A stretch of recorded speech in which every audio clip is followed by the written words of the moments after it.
I didn't do anything else. Across the border we go.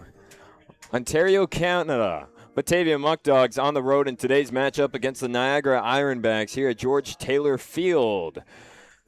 We welcome you, ladies and gentlemen, to the broadcast here on YouTube for another game away. Just yesterday, the Batavia Muckdogs, ranked first in the West Division, lost to number 3 Auburn Doubledays in a 6-9 final score. But today they look to correct the ship. Again, going across the border, have to bring the passports along for the ride. And here we go. Baseball, after a little bit of a delay for the umpires, they've arrived in their cars, and the show must go on. Again, welcome, folks, to the broadcast. My name is Grayson Natale. Alongside me, Jarrett Campbell. We will start things off how we always do on the broadcast. Jarrett, how you doing? Are you ready for some baseball? I'm ready for some baseball in Canada, and one thing I'm also really excited for, just looking at the lineups and the stats, is this pitch-up matchup that we're going to have right now. Batavia Muckdogs, they have Jake Sliz on the mound. Leads the team in strikeouts with 25 strikeouts in 4 appearances. And then on the other side, we got Dylan Miles, a guy that's pitched 3 times for the Niagara Ironbacks, and also leads the team in strikeouts with 23. This is going to be a kind of game where it all depends on which team scores first to get the momentum going and puts pressure on the pitchers. We'll definitely see how momentum gets going between these two teams. You mentioned Jake Sliz, the guy to start out on the mound. Speaking of players, both teams, we're going to take a look at the lineups. Here we go. For the first 3 for the Batavia Muckdogs, that's going to be none other than Jalen David, Jackson Inman, and Evan Brock. For the Niagara Ironbacks, Michael Gregus, Peyton Panenzo, and Kieran Cutler. The next 4 for the Batavia Muckdogs, Glenn Brooks, Cooper Russell, Jalen Roque, and Brian Johnson. For the Ironbacks, that's going to be Anderson Fenwick, Carter Shin, Jordan Gallo, and Cooper Martin. And rounding things out for the next 3 for the Batavia Muckdogs, that's going to be Braden I, Jake Vesco, and Luke Rabinski. And for the other 3, Ronan Glassford, Josh Bushin, and Caleb Locatelli. And on the mound, as mentioned before from Jarrett Campbell, it's Jake Sliz. And for the Ironbacks, that will be Dylan Miles. So 2 pitchers going toe-to-toe. Jake Sliz, he's known for his strikeouts, and Dylan Miles, he's known for leading the team for the Ironbacks in ERA with a 2.4 with at least 10 innings pitched. So 2 guys who know their stuff out there, and they're going directly head-to-head. But, of course, we're going to look more into Sliz right here. Again, lineups are brought to you by Tompkins Bank of Castile. If we look at Jake Sliz, again, the image never loads. Apologies for that. I swear I do it, and it never does. That's Noah Nix. In one moment, that'll be Sliz. I swear I did it. There it is. All right. So we got that fixed up. Jake Sliz comes in today with a 3.07 ERA, allowing 10 hits, 7 runs, 5 of those being earned across 14 and 2/3 innings, 25 strikeouts, which leads not only the team, but he's also up there in the leaderboard for pitching. Those 25 strikeouts are good for tied to first within the league. The only one other tied is Zach McLean for the Jamestown Tarp Skunks at 25 as well. But he's done it over 5 games. Sliz has done an impressive 4. We'll step aside for the national anthem and be right back.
up, baby. Family on 3. 1, 2, 3. Let's go.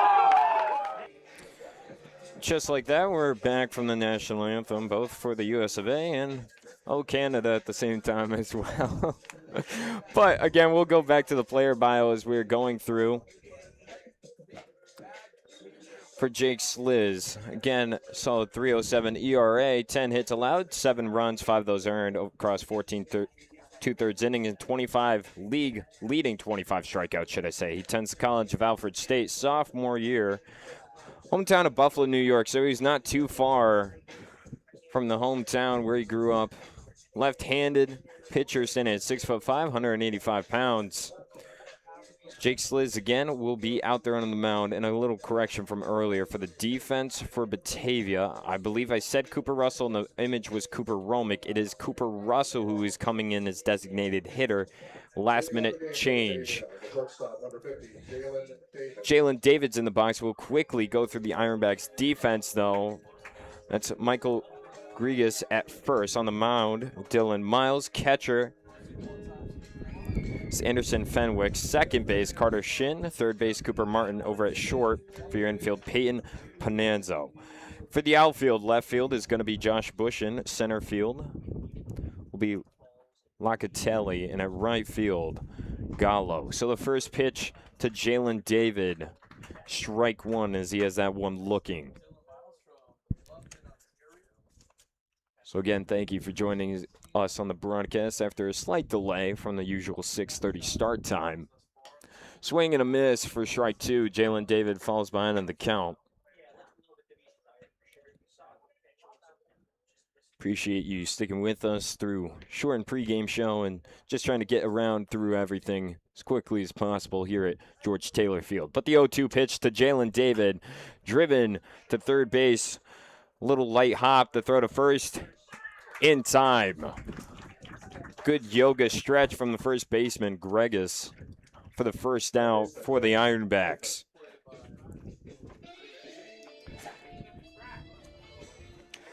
Now for Batavia, none other than Jackson Inman. He's positioned at third base per usual. Grayson Inman leads the league, or leads the team in batting average in 10 games, starting 10, 31 at-bats, 16 hits. He's had a home run, 2 doubles, and also 12 RBIs for the team so far. His batting average of .516. Again, good for best for the Muckdogs. The first pitch is down low in the basement for ball one, 1-0 count.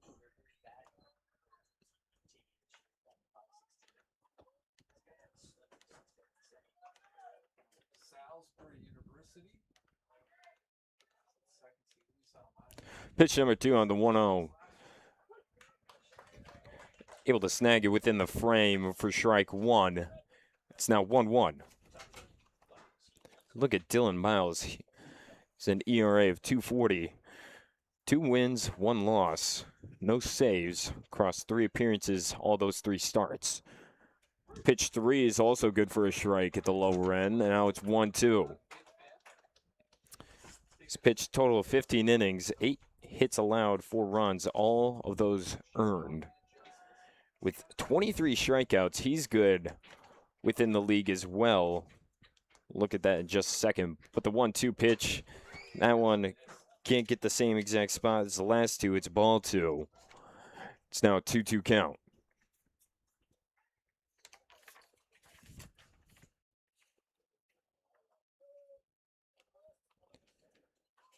The 2-2 pitch, again, down low.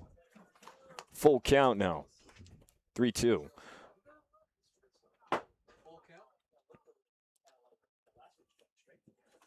Dylan Miles good for 5th. The league strikeouts at 23. The payoff pitch down low inside for ball 4, and that's a walk for Inman. Put him stationed at first. Now to the batter's box, number 11, Mr. Reliable Evan Brock.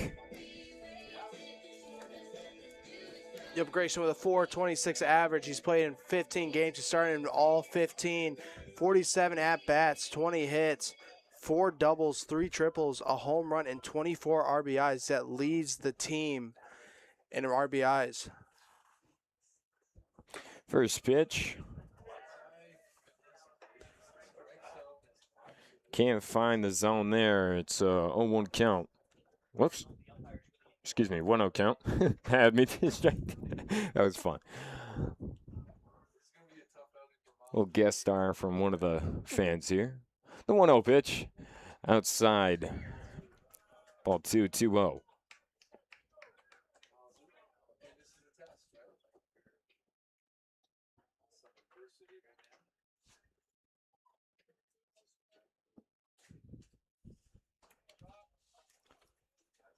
So 1 out. Inman over on first. The 2-0 pitch. Driven off a big hop over to short. Snagged it, lost it. I believe that'll go down as a single off the error for Brock. Does go down as an error. Reaches first off that. Took a one-hop high bounce. The shortstop, Panazzo,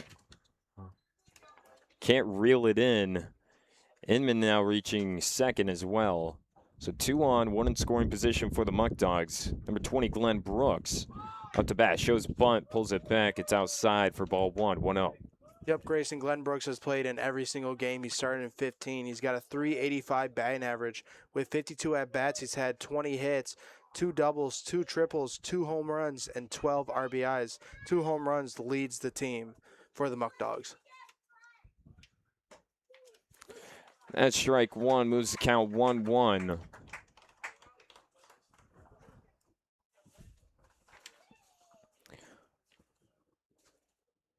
So again, 1 out situation, 1-1 count, 2 on. You mentioned Glenn Brooks, he's dangerous on the base path, so getting him out there is another important step and a reason why another hit is just more than just a hit. That's driven right back to Miles. Second baseman able to get the play at 2. Play at 1 in time, and that's a double play for the Ironbacks defense and brings an end to the top of the first just like that. So one way or another makes up for the error that put Evan Brock on first. That double play is good enough to bring an end. No runs brought in, 2 runners. That's right, and with a pitcher like that, you got to get these runners in scoring position to get some pressure on them. The moment, every single inning, if you keep doing that, it puts more pressures on him, and soon he will crack to give up a run. And now it all depends on if Jake Slitz can also repeat that and also put 0 on the board for the Muckdogs. We'll see where things get going for the Muckdogs on defense as they show up when we come back.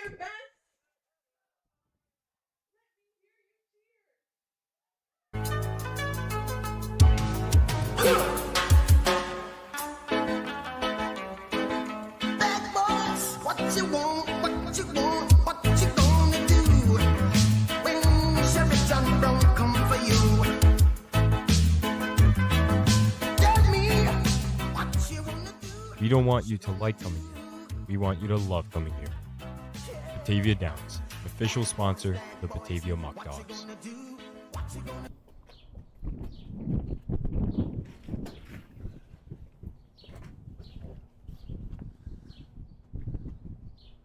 Who are you? Fans, if you get hit with a foul ball, don't call our insurance. Why is no one doing anything? Call UMMC at Rochester Medical Center for help. Should have called him.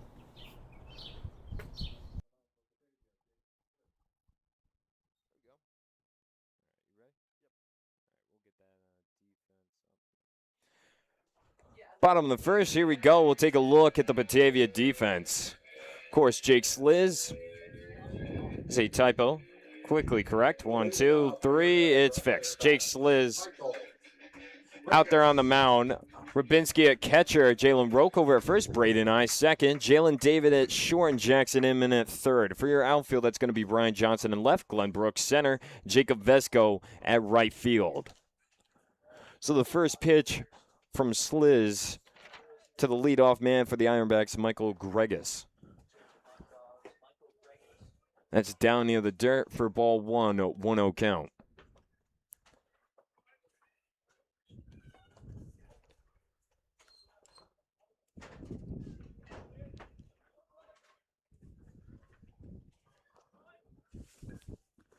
So the 1-0 pitch, again down low, 2-0.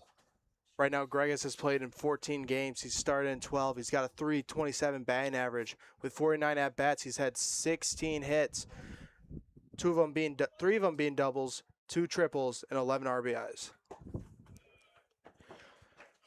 Another one that won't be able to find the zone. In the bottom left corner, can't find it. That's ball 3. It's 3-0 for Gregus.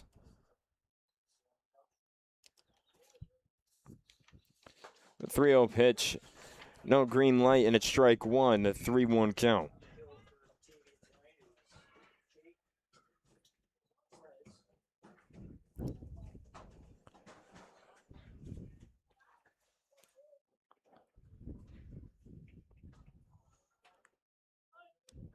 Sliz on the 3-1. That's driven foul. It's now full count.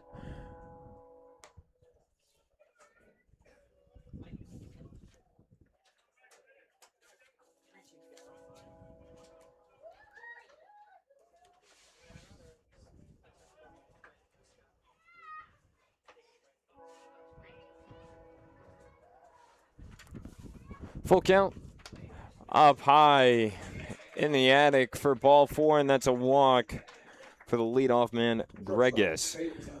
Number 1, shortstop Peyton Pananzo enters the batter's box for the Ironbacks. Now, Sliz definitely had this one in vision to start things off. But again, the stats say the rest, so 1 at bat won't be the reason you look at this day so negatively to start things off. Plenty of baseball to be played. Got to believe Sliz is still ready for it. So leadoff walk showed for a bunt from Pananzo. It's a ball 1. It's a 1-0 count. I mean, this is one of the reasons why Sliz has 25 strikeouts, 3.07 ERA, a win recorded across 4 appearances, 3 games started. Again, 14 2/3 innings pitched as a pickoff attempt at first, no good. Allowing 10 hits, 7 runs, 5 of those being earned, only 8 batters walked. Not allowed a double, a home run, but 1 triple. Again, the 25 tied for first within the league strikeouts. It's the second pitch. That one said it can't find the frame there, and that's ball 2, 2-0. Yeah, right now you're just trying to find the zone early. Every single umpire is different right now. Right now he's just trying to figure out where that sweet spot is, where the strikes will be called. 2-0 pitch from Sliz. There he goes. Gets a strike there. 2-1 count. Last time we saw Sliz, it dates back not to his amazing game where he recorded 11 strikeouts, but another game where he boded well against the Niagara Falls Americans. Goes swinging there, pushes the count 2-2, but that was June 19th, again against Niagara Falls Americans, where the Batavia Muckdogs got the victory 6-1. Sliz pitched 4 innings, had the start nod there. 4 hits allowed, 1 run as well. That was earned. 1 batter walked, and 6 strikeouts across 18 batters faced. So that's dribbled over to Inman. He's able to scoop it. The throw to 2 is in time, and the throw to 1 in time. So a double play. They come up with their own response there. And that's 2 outs for the Batavia defense, just like that. Yeah, Grayson, like you mentioned, that's how you make a response right there. You hit a double play. You make them hit one right back. That's a perfect kind of situation right now. Just have to keep runners out of scoring position or on base in a game like this where 2 pitchers are going to be battling for most of the game. Now up to the plate for the Ironbacks, that's number 23, designated hitter, Kieran Cutler. Pitch number 1, it moves count 1-0. And then Cutler's played in 11 games. He started in 10. He's got a .355 average and 31 at-bats. He's had 11 hits, 2 doubles, 2 home runs. That's number 1 on the team, and 10 RBIs. So swing and miss there. It's now 1-1. We do apologize for the slight lag. across the border, I'm pretty sure. Hot spot isn't boding to the best of its ability. Another swing and a miss there. Strike two, it's 1-2 count, but the double play with the 5-4-3. Able to be effective. Maybe it's my iPad. I'm not exactly sure. We do have the green light from OBS, our own streaming system, but again, it's getting technical. We'll stick to baseball. It's a 1-2 count, 2 outs. The 1-2 pitch upstairs for ball 2. It's now 2-2.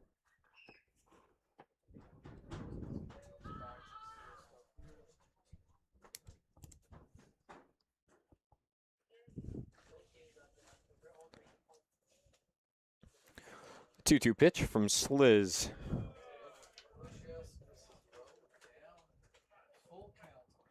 One just misses according to Blue. And it's a full count off that. That one apparently downstairs. So again, full count for Cutler. Payoff.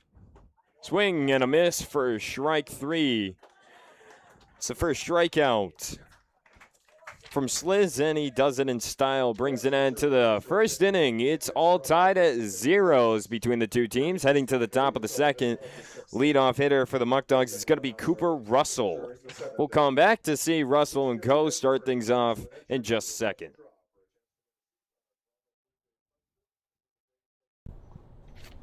I'll take 1 million beers, please. Nah, man, we don't have that. Here, try this. What's this? This is beer from Eli Fish, the official sponsor of the Batavia Muckdogs. That's unbelievable. Thank you. No problem, man. I'll have what he had.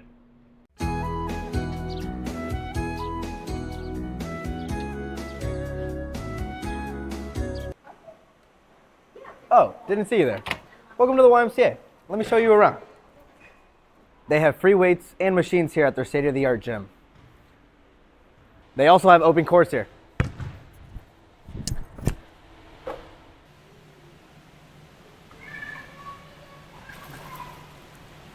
And after all those activities, you can come to the pool and cool off. Remember, folks, you can find all these activities here at Glow YMCA, Genesee County Branch.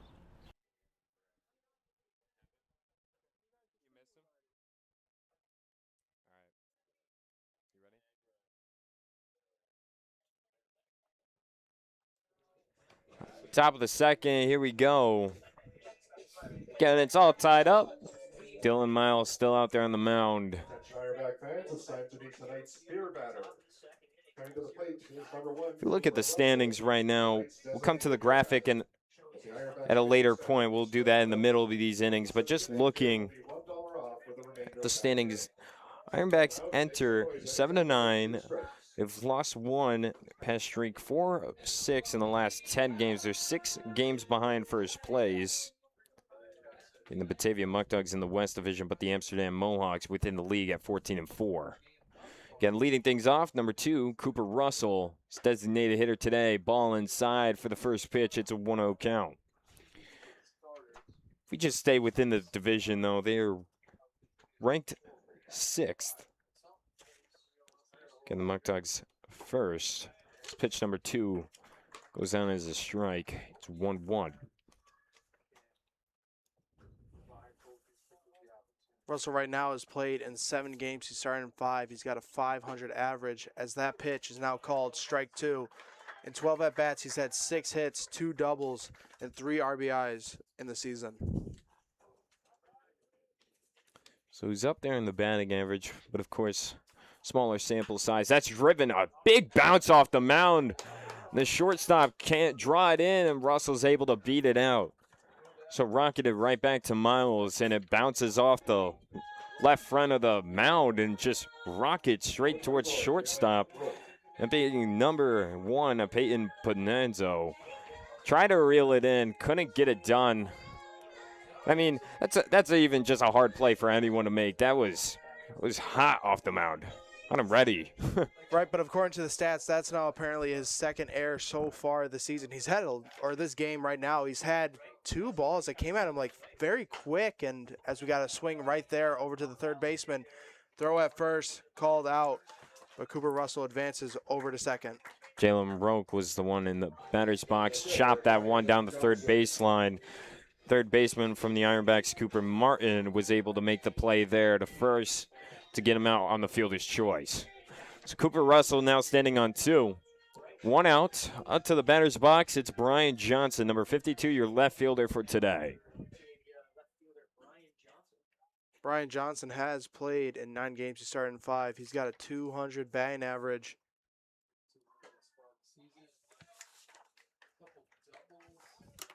He's got 3 hits, 2 doubles, and 5 being RBIs. So we are having technical difficulties with our camera. Just give us a second. We're going to go more radio style while we solve that. But again, 1-1 count. Driven over to shortstop. He's able to make the play off the one hop. The play to first in time. Snags it, reels it in perfectly this time, and that's the second out here. Brian Johnson able to advance Cooper Russell, though, to third. Again, Cooper Russell standing on 3, 2 outs, no one else on.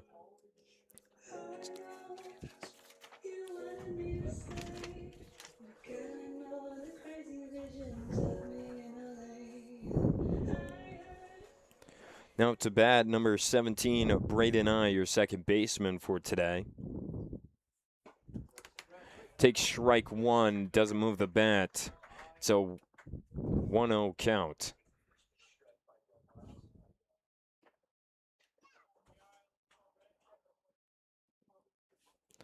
Again, looking to fix this by the bottom of the second. Ball upstairs. It's too high. Moves count 1-1 again. Reminder, Cooper Russell at 3, no one else on, 2 out situation. We have the graphics still up there, so that's also good assistant as we try to get things going with the broadcast once more. Has him swinging for strike 2.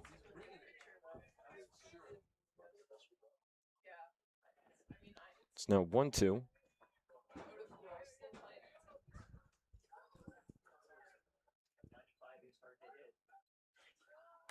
Driven foul, so staying alive. So we try to get the camera again going. Apologies for that. Should be able to get that back confirmed, hopefully within the middle of the second. Pop up into foul territory, and it's out of play. So rinse and repeat. It's still 1-2, the count, with 2 outs.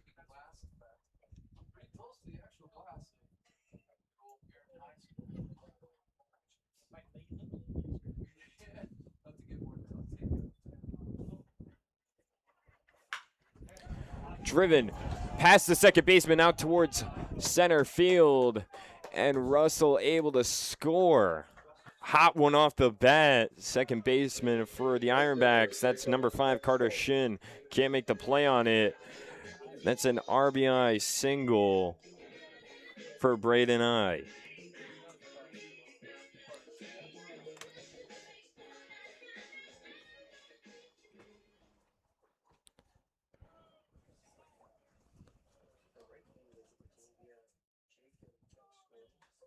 So Jacob Vesco now enters the box.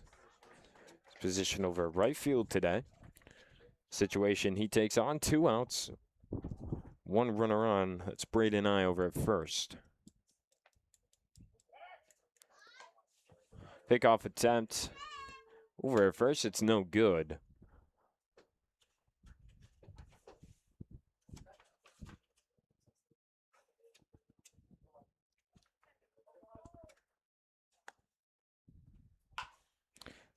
That's driven foul.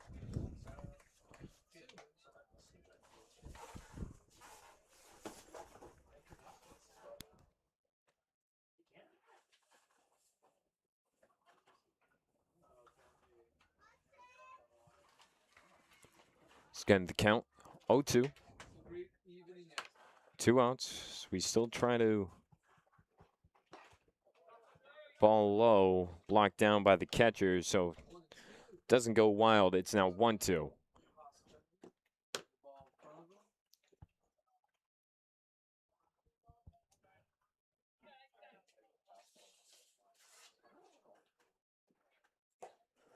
Another one down low. Keeps the at-bat alive. It's now 2-2.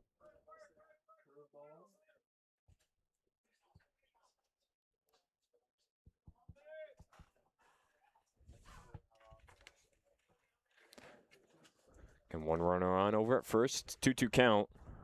Swing and a miss for a strikeout from Dylan Miles, his first of the day, and it brings an end to the top of the first, but not without your Batavia Muckdogs clinging on to a 1-0 lead as we go to the bottom of the second where the Ironbacks have a chance to answer. We'll be back, and hopefully with the camera up and running in just a moment.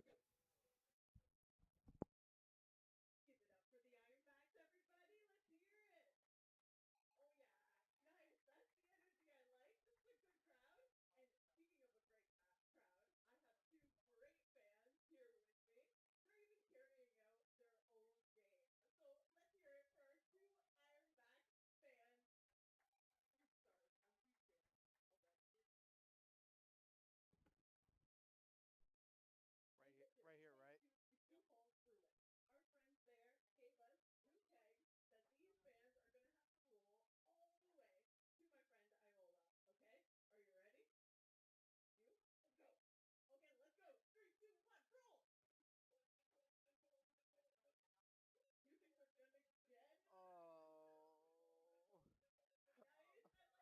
Oh my Alex. Alex.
All right, so right now, folks, we are trying to fix the camera right now. We should be able to get the camera working again, as you guys can see right now. We are trying to fix it right now, and baseball is now back in action for us. I'm back once more. We got the camera you could see for a second. My choice of drink, it's definitely going to be Propel Kiwi Strawberry. It's my favorite. Probably don't know how much I should be saying about it, given the fact that they're not a sponsor. They should be. I would love that. Personally love the drink. But back to baseball, as Jarrett was saying. It's a 1-0 count. Ball one. Jake Sliz continuing to deal in the second inning. Up to bat for the Ironbacks. That's going to be number 14, Anderson Fenwick. Again, camera going. Thank you for sticking by with us, able to move on so you didn't have to be stuck with the webcam. Count now 2-1. Missed the ball count there on my end. As still trying to make sure everything's up and running, but does go down swinging with strike one. It's 2-1, no outs, bottom of the second. We're all set and off and running once more. Yeah, right now, Anderson is batting a .536 with 10 games played. He's got 8 starts, 28 at-bats, 15 hits, 3 doubles, and 7 RBIs right now. As I'm swinging for strike two, count now 2-2.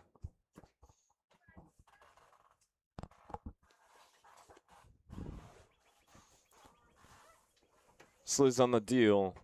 Swing and a miss. So another strikeout recorded to now, I can now say this, the league leader in strikeouts. As the 2 more today on top of the 25 he already had, now moves him to 27. I don't know, I don't believe Jamestown plays today, which they don't have that confirmation. Thank you, Alex Smith, general assistant to the general manager on that, but 1 out. Future assistant manager of the year for Can USA. Now up to bat for the Ironbacks, number 5, second baseman Carter Shin.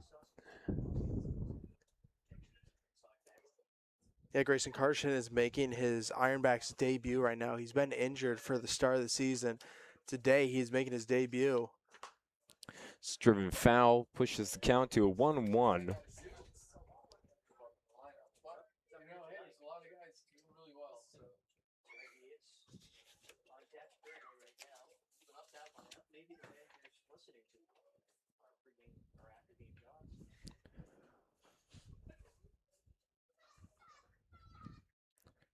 Sliz on the 1-1 delivery now is able to push it to strike 2.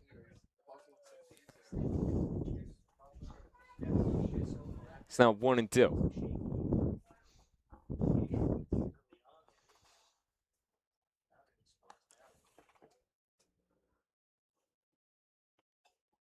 One-two delivery down low outside. So 2-2. Again, a big part for the strikeout numbers. Go back last time we saw Sliz again, that was June 19th against the Niagara Falls Americans, where the Muckdogs took home a win 6-1. We'll see this pitch just in a second. Swing and a miss, and add another one. That's 3 in a row for Sliz. He is absolutely killing them right now with that off-speed pitch in the 2-strike count. Likes to throw that fastball early to get in the count, and then just gets them with that off-speed pitch. That's how 3 straight strikeouts for Sliz. That's exactly why I also said when he had that early walk against Michael Gregus, not to take anything back about his numbers. So he found his comfortability, and that's a strike for number 12, Jordan Gallo, the right fielder for the Ironbacks. Takes that one looking for a 0-1 count. But a big part of where the strikeouts came from was the matchup June 13th against the Newark Pilots, where the Batavia Muckdogs won in 7 innings, 11-0. Can't find the zone there, 1-1 count. Sliz had the start there as well. Pitched 5 innings, got the win. Only allowed 2 hits, no runs, 1 batter walked, and here's the impressive part, 11 strikeouts across 19 batters faced. Struck out more than half of them just by himself. Swing and a miss there, now moves the count to 1-2. And he's looking to add on to this total fast and just quickly do it himself early in this game. Let's make it 4 straight right here. I'm ready to go. I'm ready for the Jake Sliz ride right now. My seatbelt is attached right now. The pitch. That's outside, so you have to wait. It's 2-2.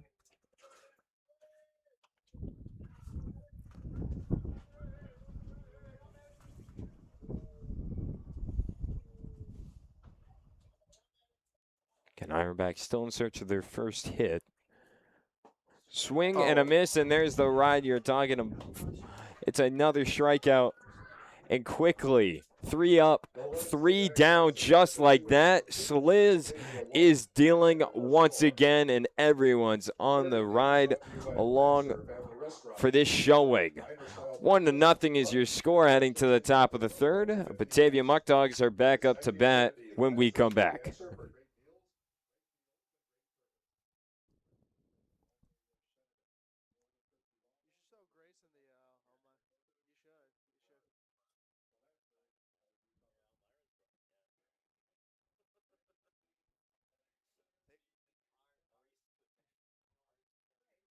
They weren't dedicated, man. They weren't dedicated.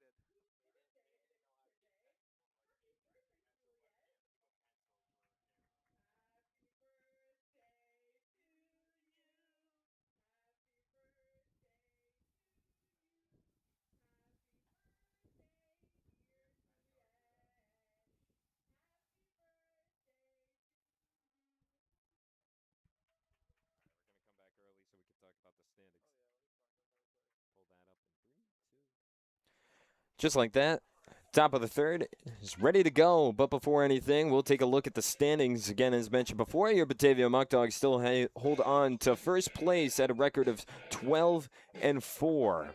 Over in second is Jamestown Tarp Skunks. Following the loss, they're only 1.5 games behind as well as the Auburn Doubledays, who got a crucial win just yesterday. Again, they were 9-5, now 10-5, only 2.5 games behind in third. But the rest of the pack falls just below 500, excluding the Elmira Pioneers. Excuse me, they're 9-6, 3.5 games behind. The rest of the pack: Niagara Falls Americans, Niagara Ironbacks, Olean Oilers, Geneva Red Wings, and Newark Pilots rounding things out below 500. Still trying to get a midseason surge going as we cut off probably 1/3 of the schedule of baseball so far in the PGCBL. Right now, up to bat, leading things off for the top third. That's going to be number 4, Luke Rubinski. He's positioned at catcher today, and he's actually the last man in the lineup. So we'll go back to Jalen David, who's on deck. Strike one, it's 0-1 count. It's pitch number 2 is driven foul, pushes the count to 0-2. Yep, Rubinski's just struggling right now so far this season. He's played in 5 games. He's started in 3. He's got a 154 average, 13 at-bats, 2 hits, and only 3 RBIs right now. He's got to find a way to get comfortable, and this would be a great game to do it against the Niagara Ironbacks.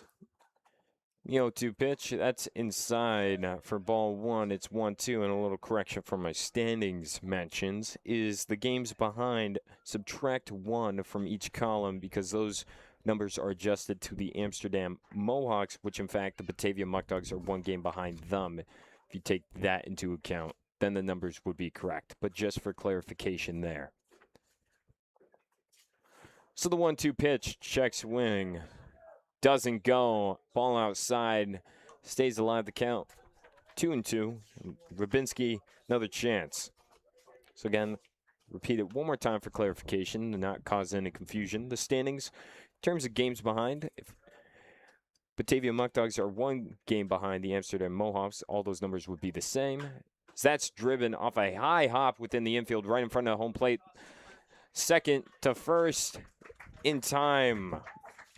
The Ironbacks defense, 4-3, able to make the play on number 5, Carter Shin. The scoop and make the toss over to first base, Michael Gregus for the out. So back to the leadoff man for the Muckdogs, Jalen David. He's 0 for 1 on the day with a ground out, his first plate appearance. But the second one, here we go, 1 out situation, fresh count. Grayson, in terms of the team stats right now, they are 3rd in total bases. Run batted in, they are 5th. Extra base hits, they are 6th. Strikeouts, they are 2nd. They are a team that absolutely doesn't strike out a ton. And then we also got to bring up the stolen bases, being 2nd right now with 71. This is a team that is right now just getting hot in terms of the batting average.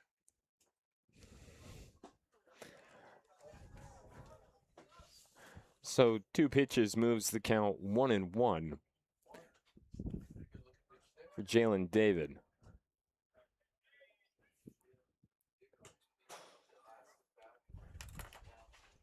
And that's a ball 2. 2-1. To answer your question about the hot spot and what we use in terms of getting our services up and running for the broadcast, it's just a lot of bandwidth. Gets really technical. 3-1, ball high inside. Sometimes we can use the available Wi-Fi, but at the same time, if we go with it, it will sometimes interrupt each other's broadcast and cause a delay in our system. So 3-1. It's driven over to shortstop, able to make the backhanded, but the throw, it's not in time. A long distance to cover, can't get it. And Jalen David with a single in his second at bat. Now, second at bat, second in the lineup, Jackson Inman. Walk in his first. And I also like to remember us going to Elmira for our first game where we had the stream crash on us in an hour and a half, and we thought we still had the broadcast going, but obviously we had the technical difficulties. So the hotspot it guarantees that if we have a problem, we can fix it. Yeah, just in terms of Wi-Fi, it's 2 live broadcasts going. It's going to make it a little bit messier for both parties. But again, a little Geek Squad question there from you. Hopes that I was a computer science major back in the day before I switched. So I'm a big geek out on technology, but ball 1-0. We'll stay away from that. Back to baseball. I changed my major back to sport management, so I think maybe the better career path. But again, big off attempt over at first. It's no good. Don't get him going on his computers. Again, Jackson Inman at the plate, a walk in his first appearance. That's outside. It's now a 2-0 count. Pickoff attempt, Jalen David over at first, rightfully so. So, I mean, just looking at the stats, and we've known this because we've mentioned it so many times, Jalen David quite effective out there in base running. He has 18 stolen bases, leads the team by a big margin. Second place is Glenn Brooks at 15, so he's not too far behind, but a big margin with the rest. Good stop by the second baseman, but the overthrow for the play at 2. Jalen David's going 3, and they get him out there. So fielder's choice, second baseman able to dive in front of it, stop it, gets the toss to short, but little collision at the bag and doesn't have the ball. Gets by, leaks out, still within the infielder, and the left fielder is able to come in, make the play. Excuse me, the third baseman's able to move over, get the play, pitcher covers the bag. Excuse me on that. And get Jalen David as he tried to advance towards 3. And Grayson, I also like being aggressive, but in that situation, it's a little early in the game. And right there in that situation, third baseman was ready for the backup just in case. And the pitcher also was ready. And they both just made the really simple play. I like being aggressive, but in the early part of the game with only a 1-0 game, you got to tone it down a little bit. Again, I couldn't quite see Coach Grant from the angle if he had the signal, because that's driven very far foul. Again, in the box, Evan Brock. Count now 0-2, 2-out situation for him. But I couldn't quite see that. So, again, maybe he had the signal. Maybe it was just himself going with it. But unfortunate out there. Can't take it back. Pick-off attempt over at first for Inman. It's no good. He's able to slide back in.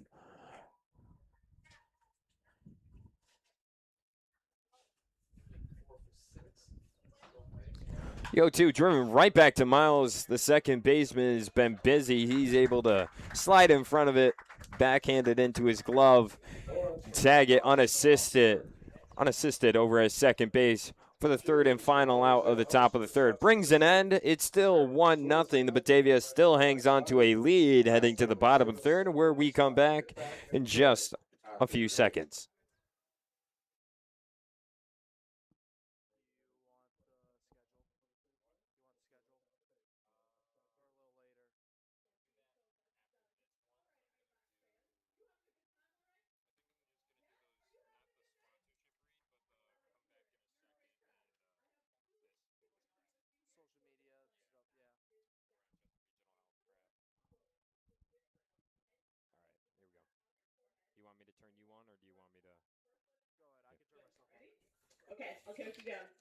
Fans, we'd like to remind you this season you have the opportunity to connect with the Muckdogs like never before with exclusive content on our social media platforms. Make sure to follow us on Facebook, Instagram, TikTok, and X for more Batavia Muckdogs content.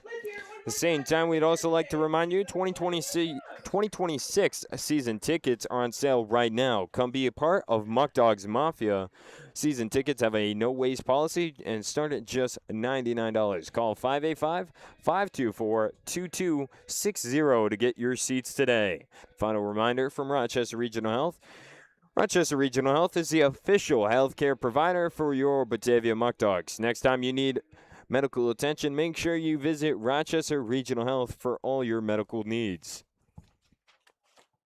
Leading off for the Ironbacks in the bottom of the third, Cooper. Mark. Leading things off in the bottom of the third for the Niagara Ironbacks. It's going to be number 18, Cooper Martin. Position over at third base.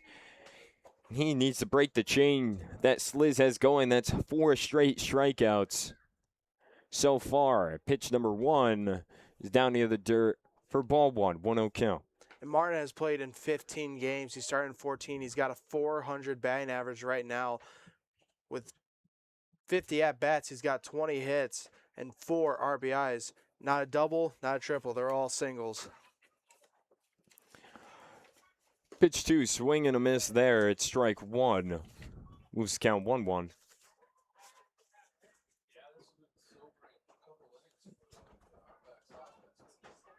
Again, Cooper Martin, though, was 15 games play. He's the most reoccurring player. 15 at-bats leads the team. It's that strike looking. It's 1-2 now. His 20 hits is good for first on the team. Again, at 20. Second is going to Michael Gregus at 16.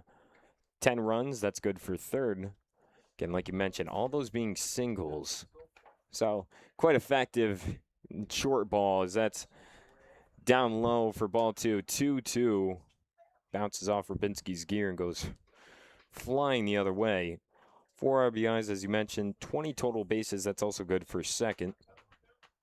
Another stat, though, to look at is he's tied for first in stolen bases with Pananzo with 7. So the 2-2 count. Fouled off. We're behind the stands on the right side. Rinse and repeat. It's still a 2-2 count.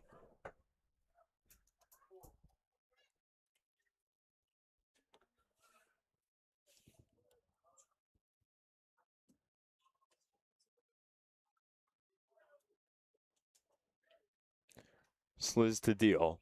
Swing and a miss. Gets by Rubinski to throw to first, but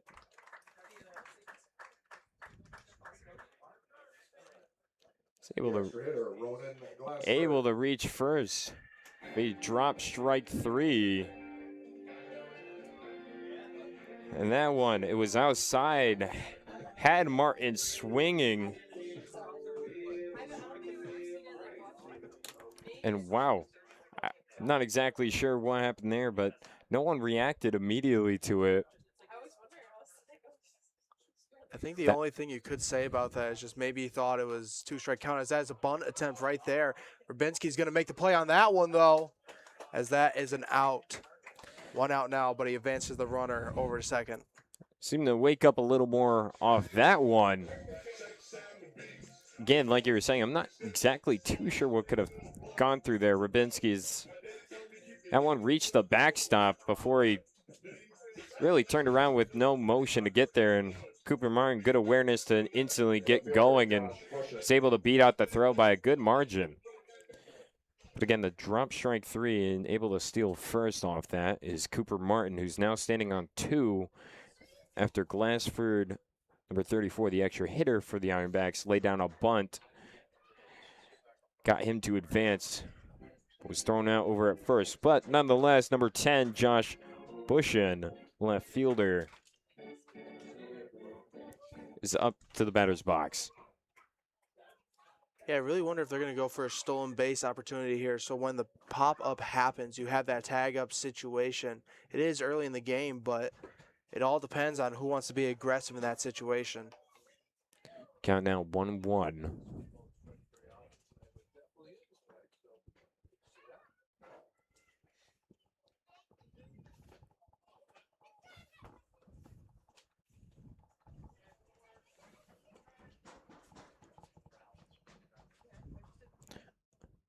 Sliz checking over at 2. He's not going. Delivers home. Dribbles foul for now a 1-2 count.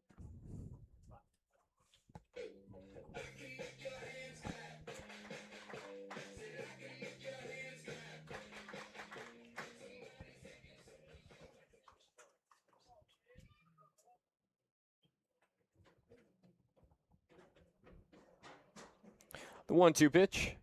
That's outside. It gets by Rubinski. And now Martin advances to third. Off the wild pitch outside of Rubinski's reach. Now the count now is 2-2.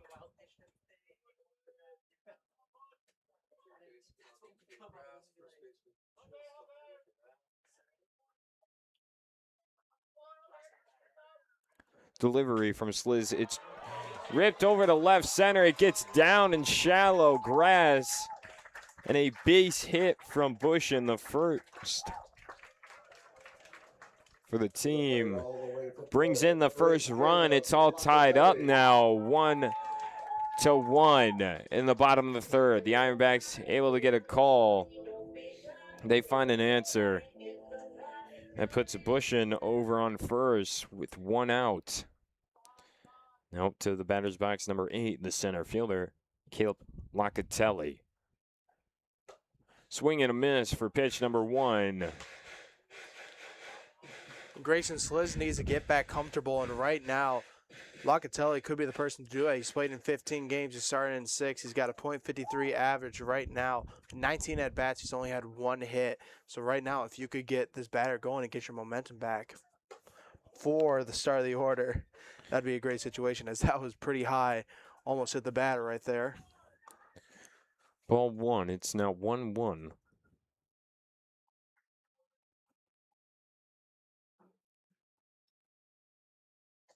Sliz staring down over at first. Elects to deal in a swing and a miss for Locatelli.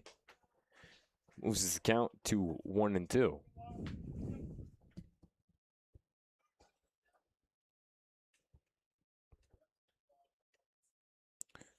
Again, Cooper Martin with the score for the Ironbacks. He was able to get on with the drop. Third strike and a little attempt there to get Bush in at first from Rubinski to throw. Roke hits him in the glove, drops it, but no damage done. So just comes out in the wash. It's 2-2.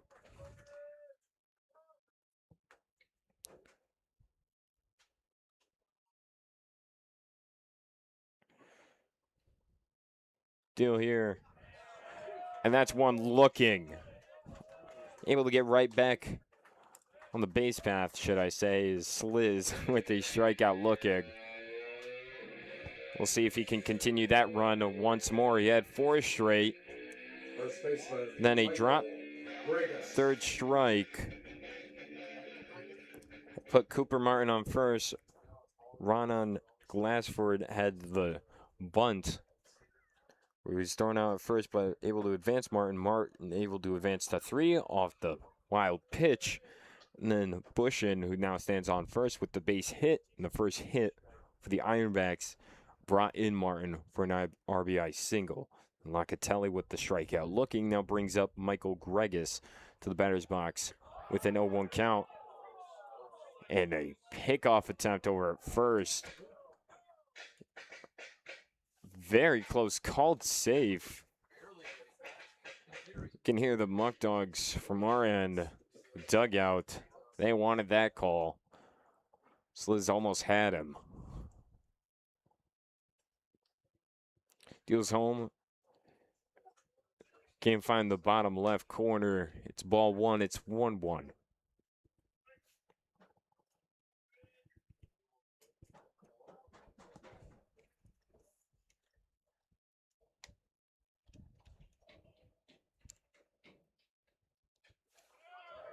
Runner going, driven over to left field and gets down.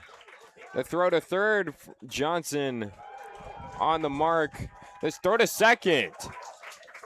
Not in time. So Brian Johnson over at left scoops it, throws it to Inman over at third. Can't catch Bushin. And then on the same play, Greg is, after that base hit, able to advance to second as well. So 2 runners now standing in scoring position for the Ironbacks with 2 outs. Yep, right now they're playing smart baseball right now. Brian Johnson making the play instead of hitting the cutoff man. He's trying to get the runner out of third, which is the right call, but then the runner at first instantly saw that and got the double for that situation. Now you got runners in scoring position, but you got 2 outs though. Sliz has a chance to get out of the situation. Now to the batter's box, Peyton Pananzo, who had the ground out that turned into a double play in the first inning. Now has an 0-1 count, 2 outs. Two runners on the bases, both in scoring position. The 0-1 pitch is down low for ball one, 1-1. That one just missing. Thought he was able to snag the lower end of the batter's box, or not the batter's box, but the strike zone. Can't find it there. The 1-1. That one's now low for ball two, 2-1.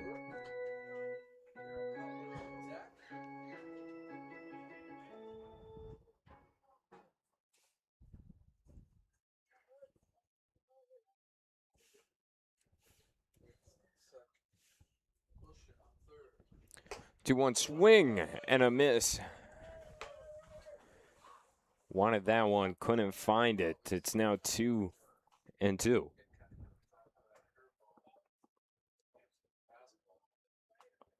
Brought the heat on that. I say go back to it right now. 2-2 count. Try to get him maybe in that same spot too, if you can. Had him late. Won't do the same. It's fouled off down the third baseline. So rinse and repeat. It's still a 2-2 count. 2 outs. Trying to bring an end to the bottom of the third and keep it tied.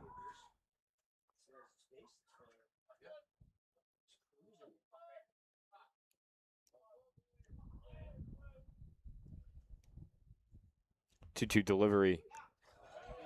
Got him. Has him looking, and Sliz able to do as said and bring an end to the bottom of the third with no more damage done. It's all tied up once again, 1-1 apiece for both these teams entering the top of the fourth. And the Muckdogs trying to bring that lead back out when we come back.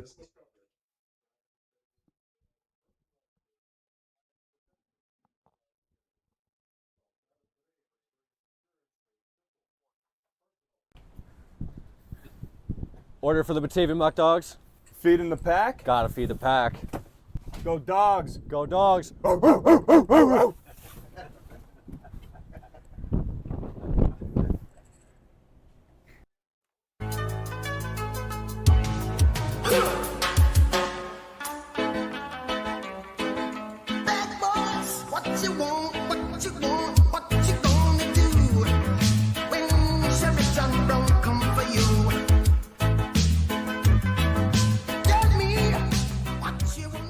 We don't want you to like coming here. We want you to love coming here. Batavia Downs, official sponsor of the Batavia Muckdogs.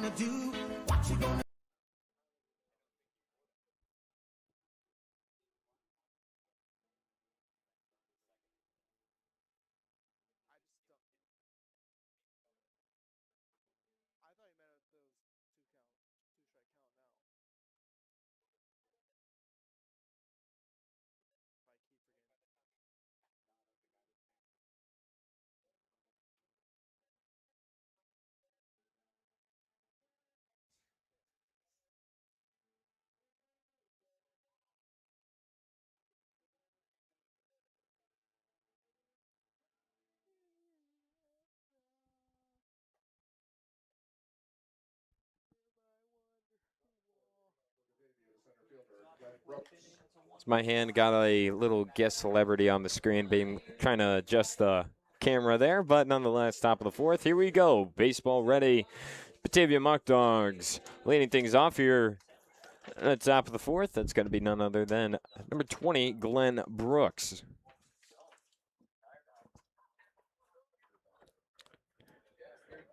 The ground out that turned into a double play in the first inning shows bunt for a ball that reaches the backstop for ball one, 1-0.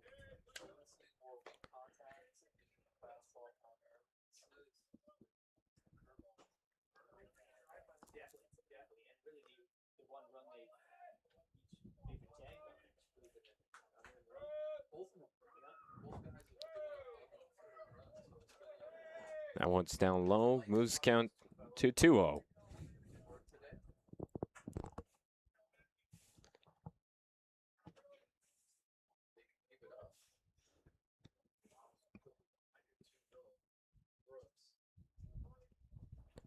And Those hips don't lie. He has to move back slightly. 3-0 count. I like that one. That one made myself laugh. That's a good one. World Cup going on right now. You know, Shakira made the World Cup song this year. Why not throw that out? That's strike one on the 3-0 count. Takes it looking. It's now 3-1. Oh, was it? That was just came to my thought. I saw him have to dance back, and it was the first thing. That's driven over to right field. It's got some underneath it. Will it be enough? It's got good launch, but the right fielder, the Ironback, excuse me. Number 12, Jordan Gallo, able to get underneath it for the fly out. 2, Cooper Russell comes up to the plate. Reached first off the air in his first plate appearance. Answer your question about doubleheader on Saturday. That's going to be at 4:30. Again, the doubleheader on Saturday, 4:30. First pitch outside for ball 1, a 1-0. That is again against the Niagara Ironbacks for the doubleheader. Yep, on June 27th. Strike one pushes the count to 1-1. It's the rain makeup for the one that was postponed, dating back to June 14th. So bringing him to our house at Dwyer Stadium as that's ball 2, 2-1. Just a few days. It's only 3 days away. That doubleheader. Make sure to stay for one, but not one, but 2 games. Ball inside, 3-1. When the Ironbacks come to visit us at Dwyer Stadium, June 27th, again, 4:30 start time. Game will then be preceded by a 30-minute interval for the second game. Those games go 7 innings each for doubleheader rain makeups. 7 innings each. Full count after strike 2. The payoff pitch driven high to shallow right field. The second baseman has to run out there into the grass to make the play. He gets it done. Carter Shin on the play for the second out. 24, Jalen Roque. He's 0 for 1 on the day. The ground out off the fielder's choice in his first plate appearance.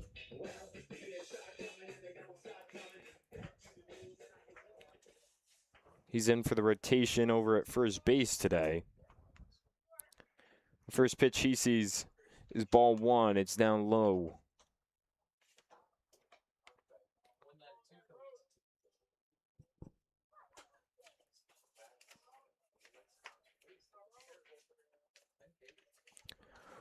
The 1-0 pitch. There's a strike looking there. It's now 1-1.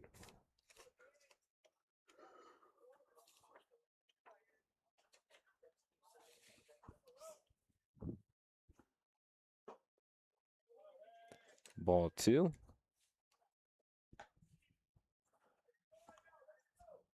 It's now 2-1.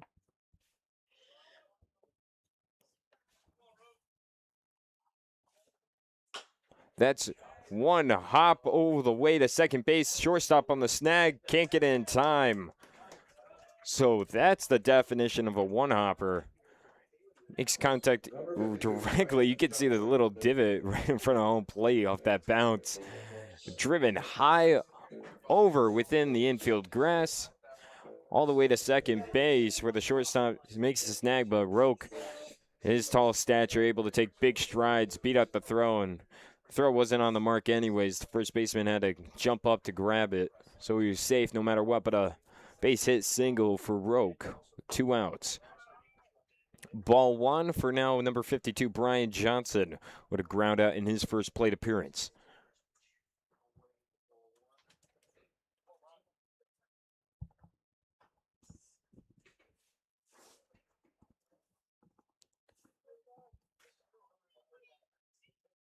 One-0 delivery blocked down by the catcher. So that's outside. Again, Anderson Fenwick, catcher for the Ironbacks. Good stop there. It's 2-0.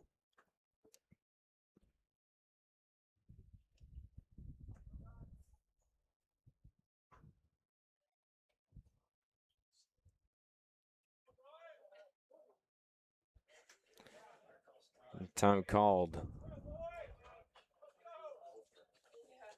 Playing some mind games right now in that situation, taking forever to throw the pitch right there. Over at first, Michael Gregus. He's ready, trying to get roped, but wow, one driven straight back to the pitcher. Able to, quick reflexes there. Snags it.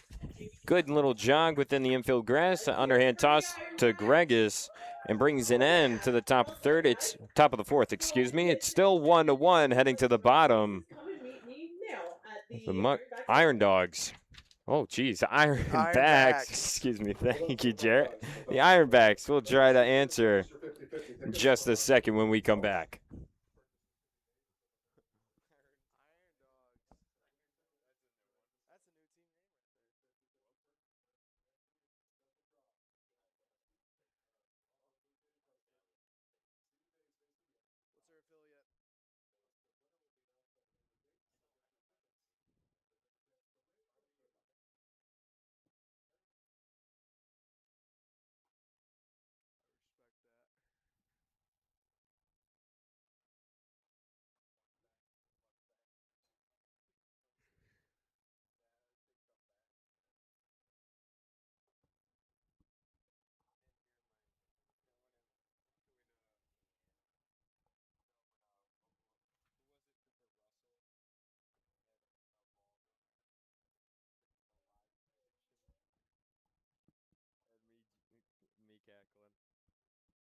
All right, we're going to pull up the schedule. Bottom of the fourth, but before we get back into anything, we'll look at the schedule as we were just mentioning that just a few minutes ago. Tomorrow on the road at Jamestown at 6:30, but be on the lookout on all our social medias as the weather is calling for lots and lots of rain all day, so likely to be canceled, but can't cancel it just yet. But again, please look out on all social media platforms for more information on cancellations and any reschedulings for all our games. Friday, hosting Buffalo Diesel in an out-of-conference game. That starts at 6:30, again, 7 innings on Friday. Saturday, the doubleheader we were just talking about, bringing Niagara back to Dwyer Stadium, starts at 4:30. Again, 7 innings for doubleheaders. Next one will be preceded 30 minutes after the conclusion of the first game. Sunday, the 28th, at Newark, starting at 5. Monday, another out-of-conference game, hosting Syracuse at 6:30. Again, 7 innings. Tuesday, at Niagara, back here. So not long until we're back on the road to do this all over again. And then Wednesday, July 1st, hosting Jamestown at 6:30. We're back to baseball. Leading things off for the Ironbacks, that's number 23, Kieran Cutler. And Sliz is still dealing out there on the mound. Ball 1 off the first pitch, able to get strike 1 off the second. It's 1-1.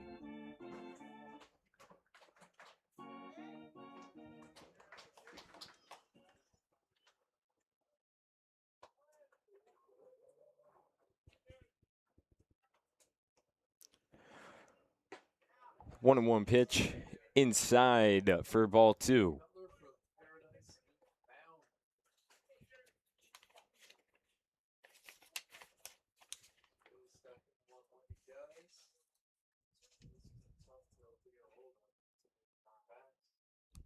Two one. A heater that won't find the strike zone. High and tight to the outside. Guess it wouldn't really be tight then. Just high and to the outside. Self notes. But full count. Sometimes you just got to correct in your mind, and sometimes it just slips out. Get lost in thought a little bit right there. Yeah, I'm just talking to myself. Full count. Payoff. Ball 4 inside. And we'll send Cutler over to first base with a walk. Now batting number 14, Haas Fenwick.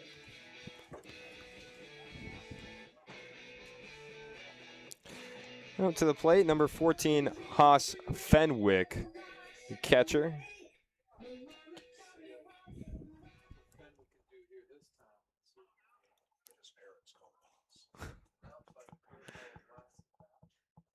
First pitch, driven high, deep to center.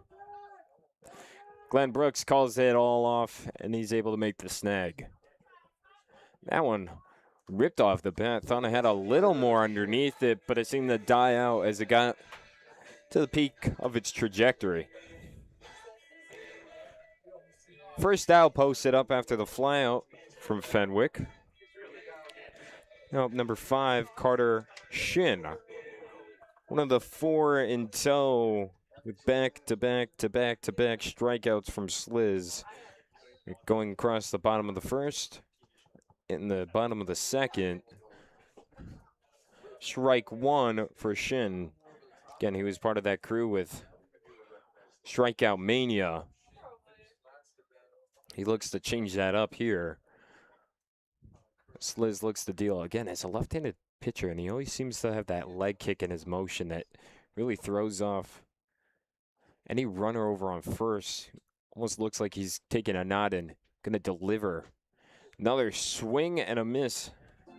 So 0-2 now for Shin. Now you got options right here. You can go with that fastball again. You could go with that slider that you really like to throw early in the count. But right now, 0-2, perfect situation to attack him.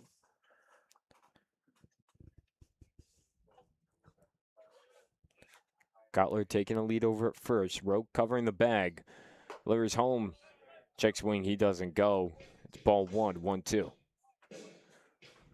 can see in his motion just how he brings the ball back, gets set, tries to play the mind games that you always mention over at first, and then that extra leg kick, when he brings it straight up, kind of tells going home, but then every now and then he'll flick his leg out towards first, trying to get the runner to take a step back. It's been working. Dribbled over to second, scooped from I, can't hang on to it. The throw in first, not in time. So Shin reaches first off the error. He was looking too far ahead right there. He was already looking at second base before the ball was even in his glove right there. And sometimes that split second, a ball takes a different bounce on you, and that's when you lose in that situation. It's just simple. It doesn't apply just to baseball. It's just one of those simple moments where it's like you take your eye off the ball just a second too early. And it'll lead to situations like that. It's the first pitch delivered to Jordan Gallo. Again, the last one, that 4 strikeout stretch, strikeout mania earlier in the game from Sliz. It's 0 for 1 on the day. Take strike 1, it's 0-1.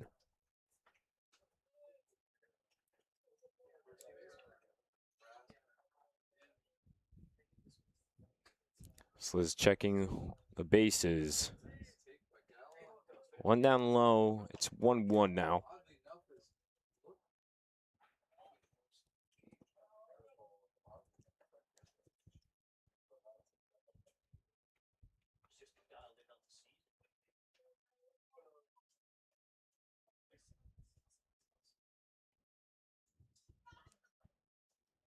The 1-1 pitch. Driven. Finds the pocket between third and short, sending the runner home. Brian Johnson on the throw, and collision from Cutler and Rabinski. Rabinski trying to get over. Time called. Sent his gear off and everything. Big hit there. Rabinski was just trying to get to the ball. From the throw from Brian Johnson over in left field, it trailed left behind the plate, and he just crossed over the base path and went head-to-head with Cutler.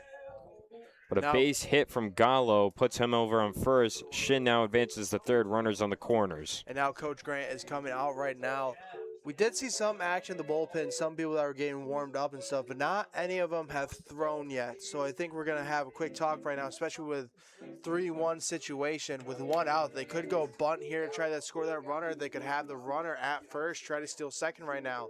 So you just got to let everyone know what the situation is right now in order to maybe get an out here or even try to force a double play in the situation.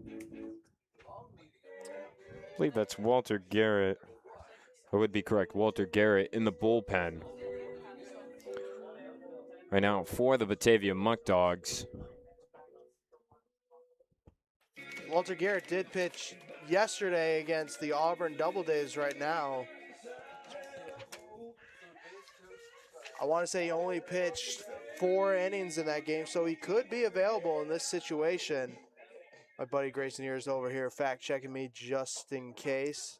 We'll get you that in a second, as right now Jake Sliz back ready to go for the first pitch. So, the batter's box, number 18, Cooper Martin.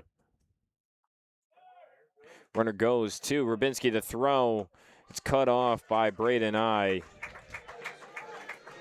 So the runner's on the corner situation no more. It's now 2 in scoring position for the Ironbacks, who have now jumped out to a 2-1 lead. We'll fix that up on the screen.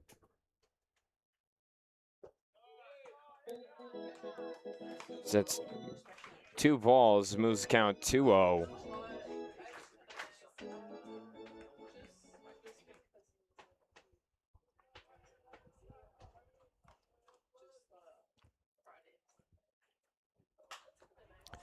Driven shallow right field. Who's got it? There's 3 Muckdogs in the area. No tag up on the play.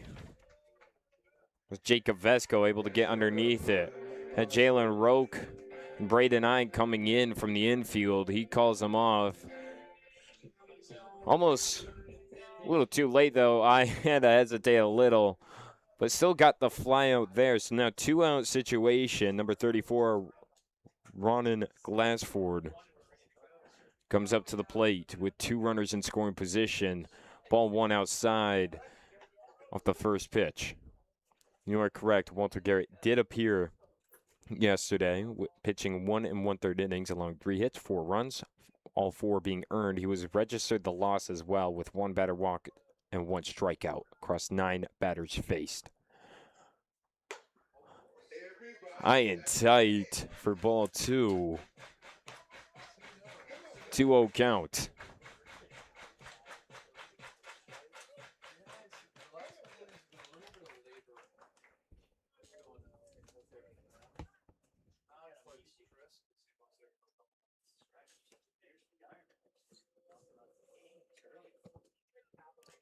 Delivery is down low for ball 3. It's now a 3-0 count.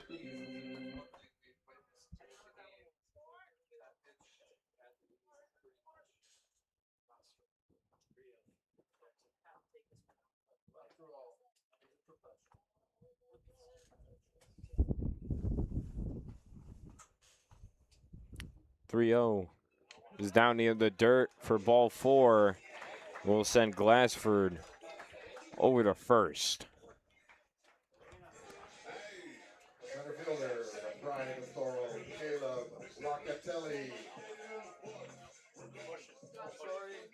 On deck, following number 21, Josh Bushin. So right 10, now, Josh Bushin to the plate.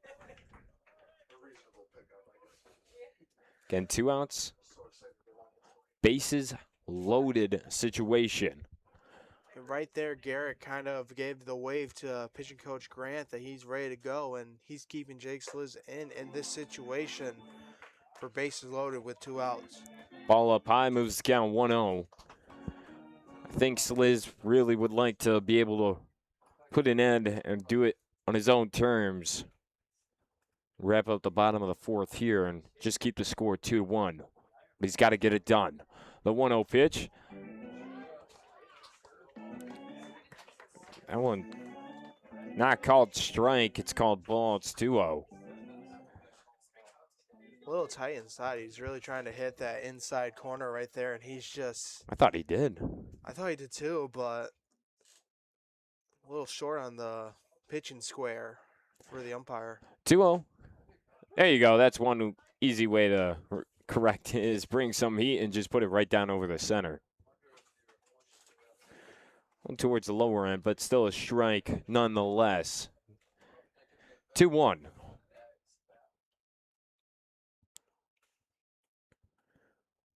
Delivery. Now that one close to comfort for Bushin for ball 3. It's 3-1. Big pitch here for Sliz. Yeah, hitter-friendly count here. We'll see if Sliz tries to give him something. You just can't miss your spot in this situation right now on a 3-1 count. Delivery. Can't find it. It's ball 4. And a walk and a runner brought in for the Ironbacks off the bases loaded situation. You're scoring now 3-1. And here comes Grant. Probably to make the change right now. And coming in is Walter Garrett. Gonna pitch again after yesterday pitching that double days game.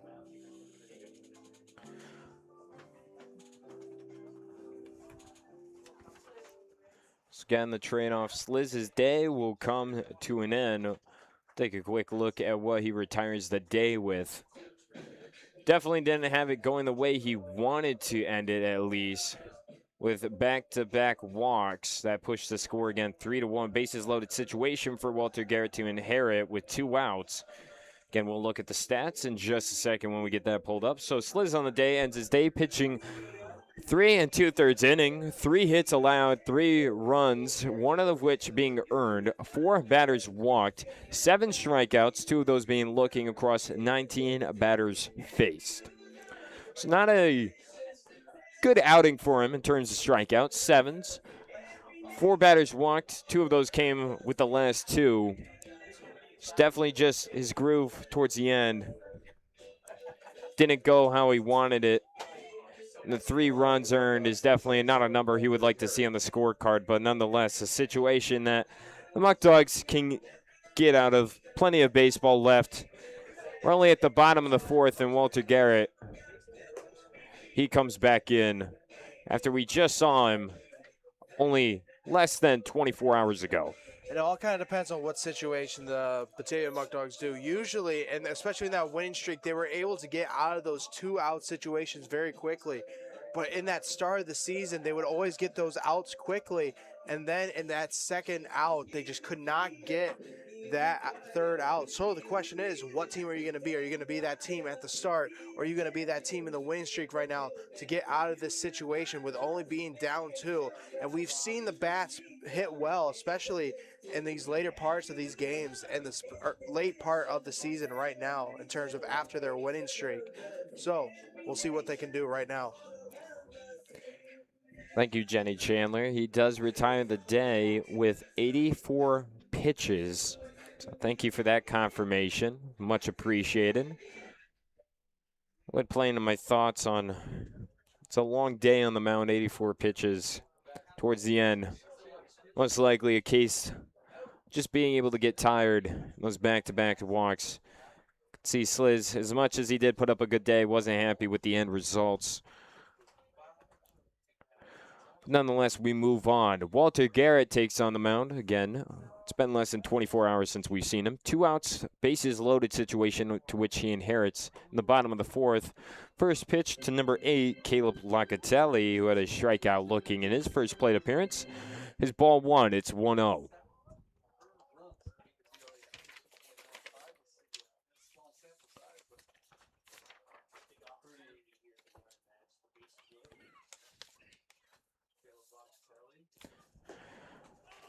And then down near the dirt for ball 2.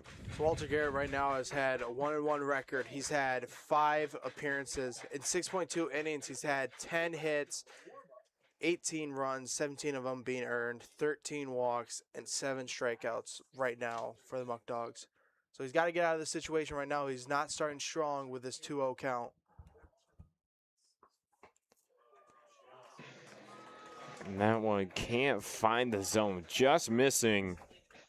Pushes a count to 3-0. Yeah, batters are just not being aggressive right now. They know that right now he's just trying to get comfortable right now, so they just know pitches are not probably going to hit the zone at the start, so they're going to right now just walk the batters, work some counts here. 'Cause that's a strike, though. Way to get back into it. To Garrett trying to fight back in this count. It's 3-1.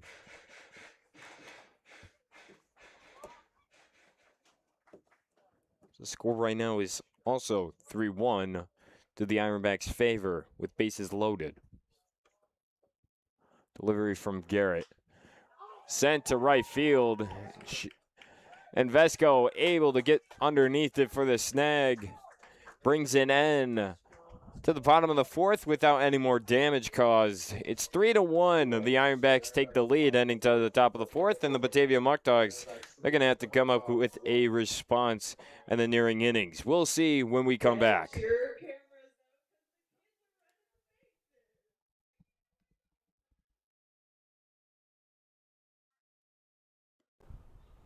I'd like to withdraw some Muckbucks, please. Muckbox? Realistically, I can't withdraw Muckbucks here. But what I can do is do all my banking through Tompkins Bank, the official sponsor of the Batavia Muckdogs. I gotta get back to picking up my Muckbucks. Here in Batavia, hard work and community goes hand in hand. That's why the Batavia Muckdogs are a proud partner with Farm Credit East, helping support the people of Western New York grow.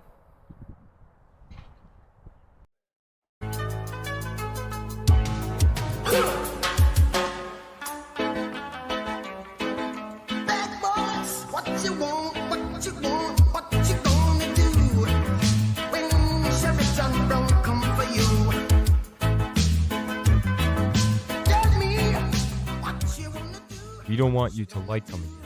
We want you to love coming here. Batavia Downs, official sponsor of the Batavia Muckdogs. I'm telling you, it's just getting my tape up for submitting to the Olympics for like the 400 or the 200 sprint. Yeah. I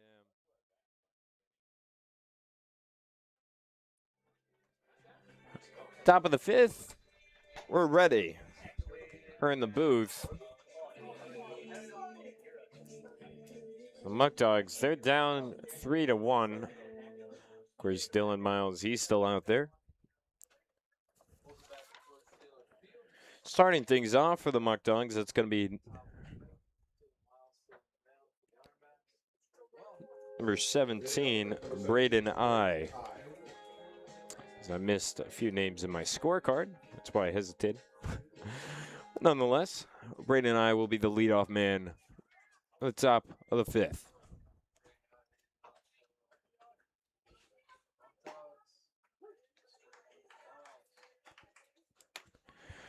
Strike one there, pushes the count to 0-1.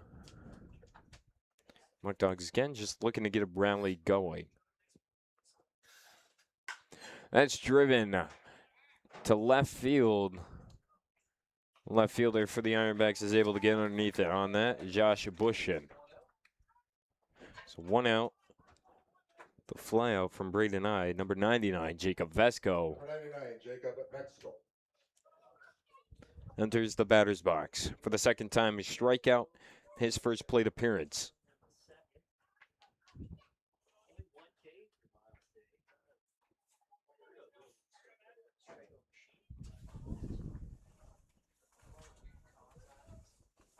Pitch number one. Strike one. It's 0-1.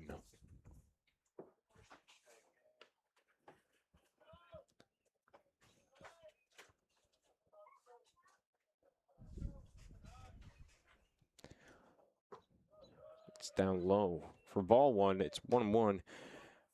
Speaking of Vesco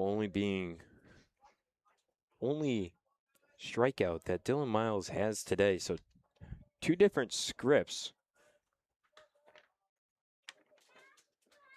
That's down low inside for ball two. It's 2-1. Sliz had 7 strikeouts. Who had the score The Ironbacks only allowing 3 runs, which only 1 being earned. Down low for ball 3, it's 3-1. Yeah, Grayson, whenever the Batavia Muckdogs get in that runners and scoring kind of position, they've gotten really unlucky with those double plays that have happened a lot in this game right now. It's 3-1 count. Driven high and out of play. Waiting to hear contact. I don't in the stands. That's very far behind us.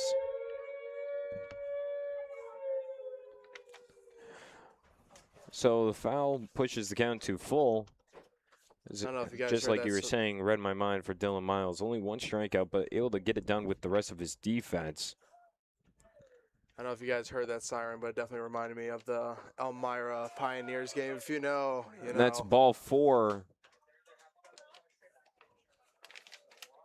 And we'll now put Vesco on first base. Now entering the batter's box, number 4, Luke Rubinski. The catcher, Luke Levinsky. Rounding things off for the batting order.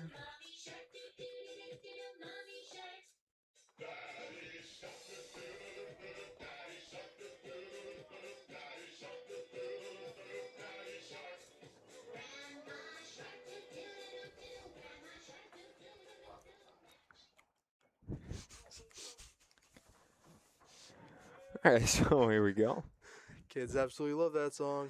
Vesco over at first after the walk. Swing and miss for pitch number 1. It's strike 1. 0-1 count for Rubinski, who had a ground out in his first plate appearance. Again, just touching back on what I was saying. Dylan Miles, again, only 1 strikeout, but able to get it done in so many other ways with the rest of his defense, with multiple putouts varying from groundouts, flyouts, however you want it. The rest of his defense has been able to do the rest of his job, only allowing 3 hits as well. Count now moves to 1-1.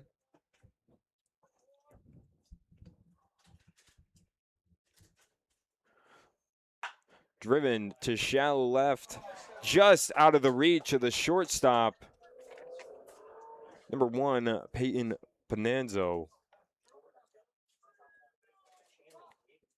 And that one was a base hit because what I know, Pananzo has had 2 errors so far. So it was one of those plays where you had to sit back a little bit, see if they would call that an error or a base hit, because I thought it did hit his glove. That does not go down as an error. Just out of reach. Had to play on it, but wasn't at fault. Thought it might have hit some glove there. No, just a little too high out of reach. Going down as a hit for Rubinski, a single. His runner's going, shows bunt from David, and we almost had it again. A ball that sat perfectly down the line and then eventually trickled off foul.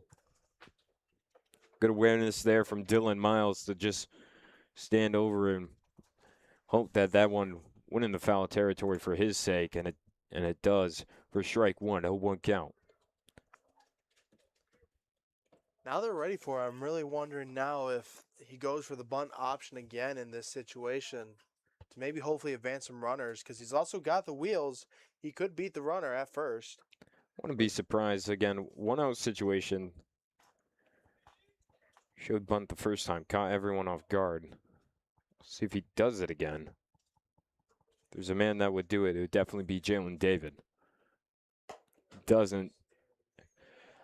Slightly high for ball 1. Pushes the count to 1-1.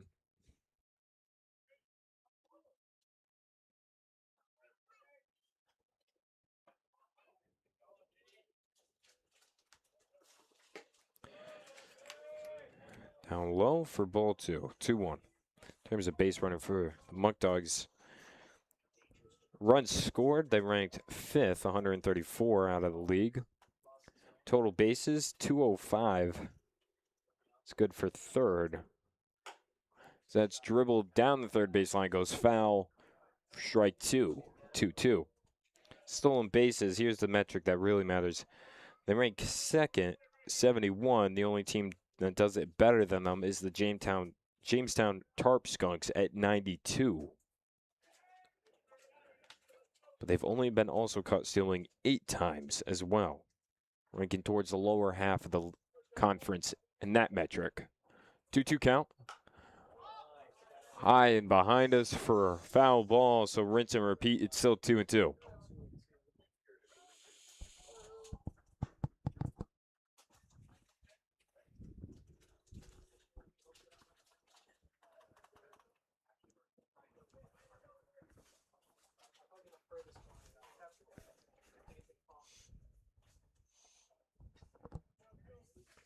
The 2-2.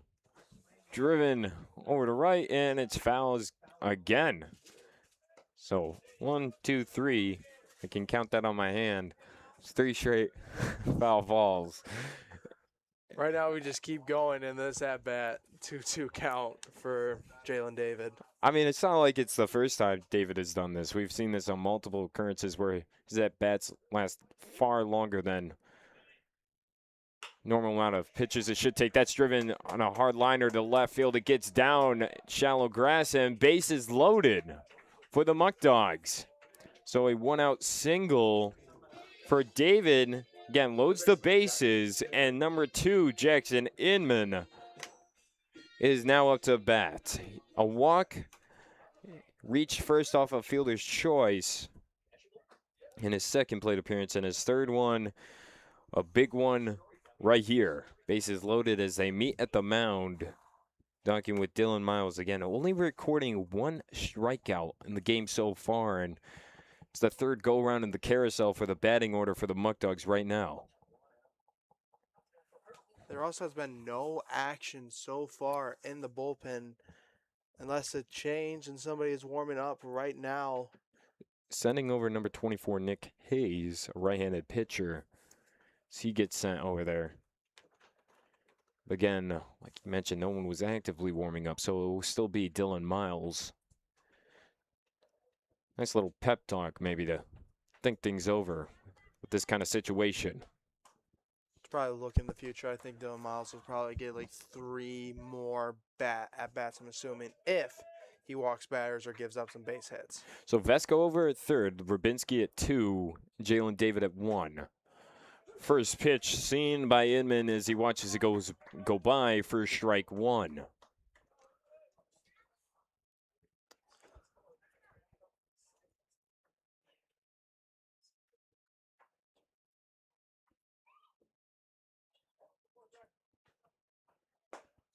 Swing and a miss now. Quickly moves the count to 0-2.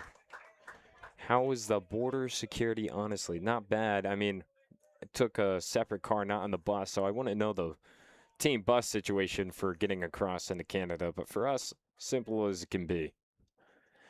0-2 pitch. Driven foul. So way to stay alive. We'll do it again.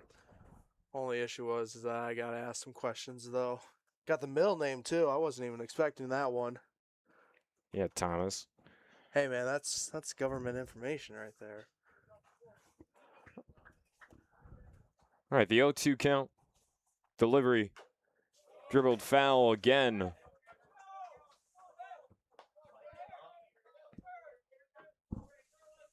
No change in the count. The wash cycle continues. We'll do it again.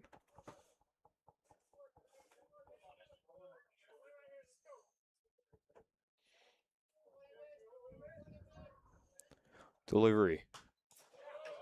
And talk about it once more. That's 3 straight from Inman, who refuses to go down without a fight.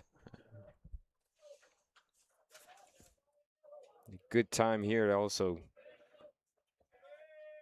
put up this long-lasting battle between hitter and pitcher, given the situation. We'll do it again, the 0-2 pitch. And now... let's keep it going. Another round. Now I can count to 4 on my hand. That's 1, 2, 3, 4 straight foul balls from Inman.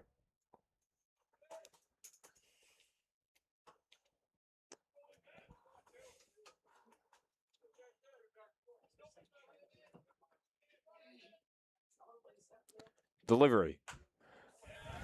Tap's not done, baby. Another round.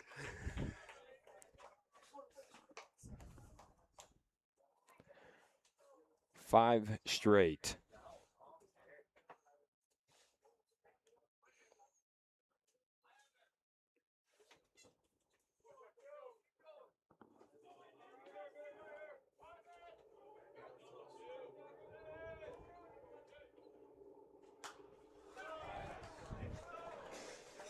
Not once, not twice, not thrice, not quintice, not quintice, but septice. We'll go with that. Yeah, I think it's septice. No, that might be 7. All I gotta say Septice. is I feel like SpongeBob right now with those ice cream sundaes. Oh, waiter. It's a 6-pack of foul balls. 0-2. Now I can say septice. 7 times in a row. Waiter, we need another round, please. Just wait for 8. It's a unique word. Now I want to hear. I want to hear the attempt. Give it to me. 7 straight foul balls. The 0-2 once again gets him on a swing and a miss. So in at bat, that last 9 pitches alone at the bat of Jackson Inman finally draws to an end with a strikeout. The second one for Dylan Miles. But now to bat, Evan Brock, Mr. Reliable, RBI leader on the team right now. Bases loaded, 2 outs. This is a big at bat right now for the Muck Dogs. Evan Brock, number 11, has mentioned Mr. Reliable has a huge situation waiting on him.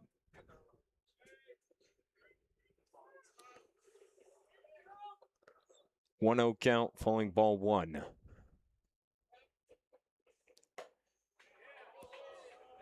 That one won't sit in the zone to the umpire's liking. Ball 2.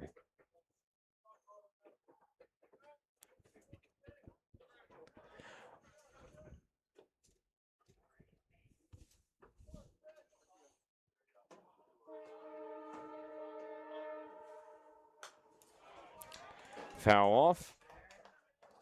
2-1. I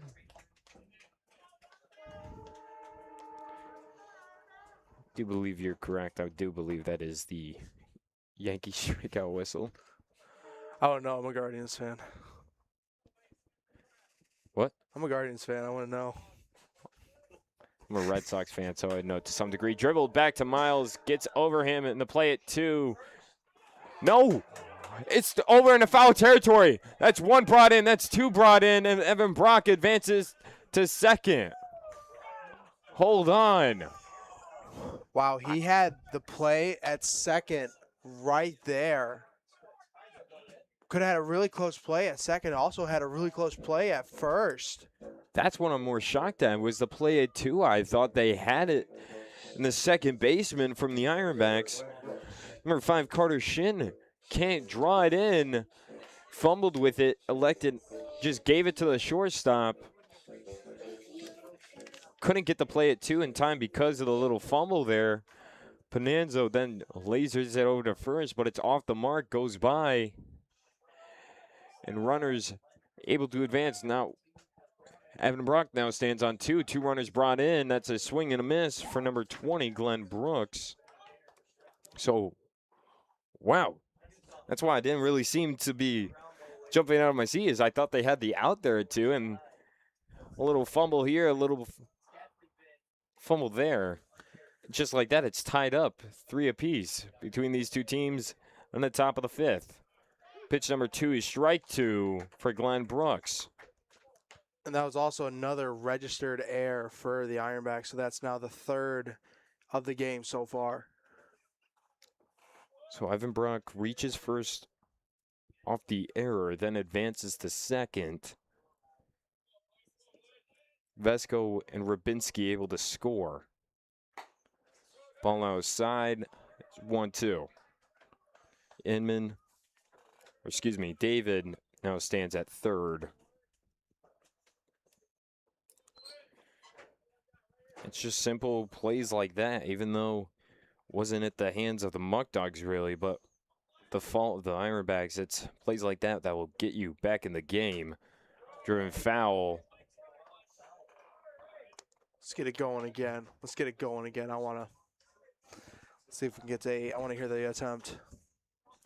Saw the chain from Jalen David just last night against the Auburn Double Days. I believe he went for 6 foul balls.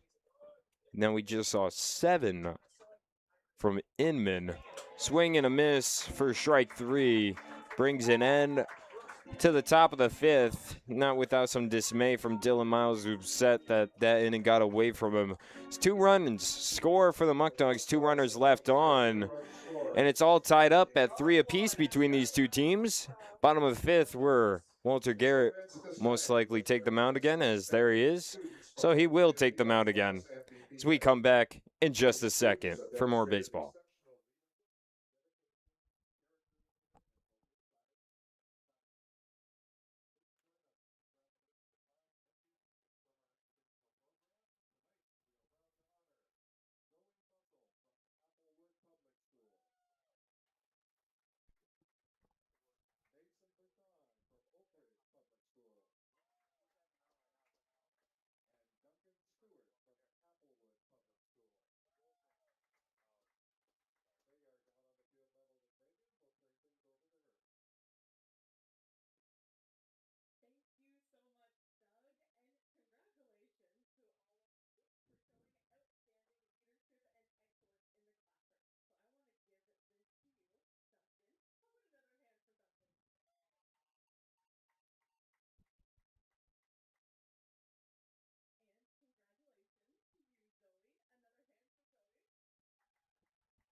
Bottom of the 5th, and it's all tied up. 3 apiece between the two teams. Batavia Muckdogs able to score 2 more runs in the top of the 5th. That tied it up. Niagara Ironbacks scored 1 in the bottom of the 3rd and 2 more in the bottom of the 4th. So they're on 2 straight innings with at least scoring 1 run or more to put the total at 3. Again, Walter Garrett came in just at the end of last inning for Jake Sliz. Walter Garrett, assistance from right fielder Jacob Vesco, able to bring it in without any more damage from the Ironbacks, who had a loaded bases situation with 2 outs. But it's, again, no more damage done when Walter Garrett came in, kept it to just 3. So far has the count 2-0 against in the box.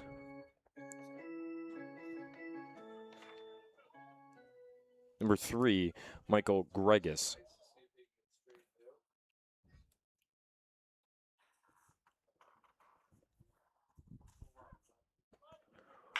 That's dribbled down the first baseline and gets by Roque. Off the bounces. That'll be a single reached off an error for Gregus.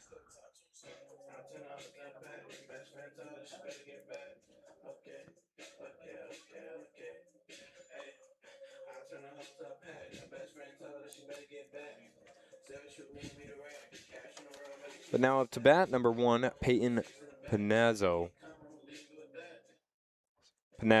Excuse me.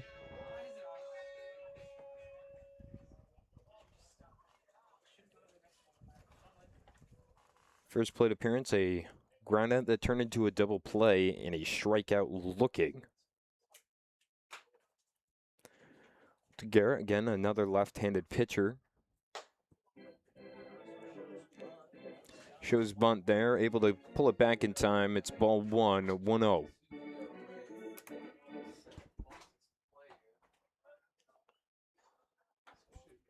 Grayson, if you want to figure out the other one, I know one in the bullpen right now for the Batavia Muckdogs is Landon Stoddard. Just who? Pickoff attempt that goes wrong. It leaks deep out into the far extension of the foul territory over at first base. And just like that, Gregus now stands on third.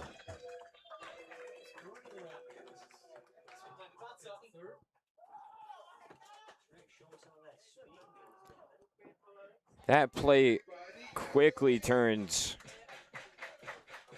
I have no real direction with that. Just turns negative for the Muckdogs. The error. Just like that now. Gregus in scoring position for the Muckdogs. Standing on third with a 1-0 pitch to Panazzo. Outside for ball 2.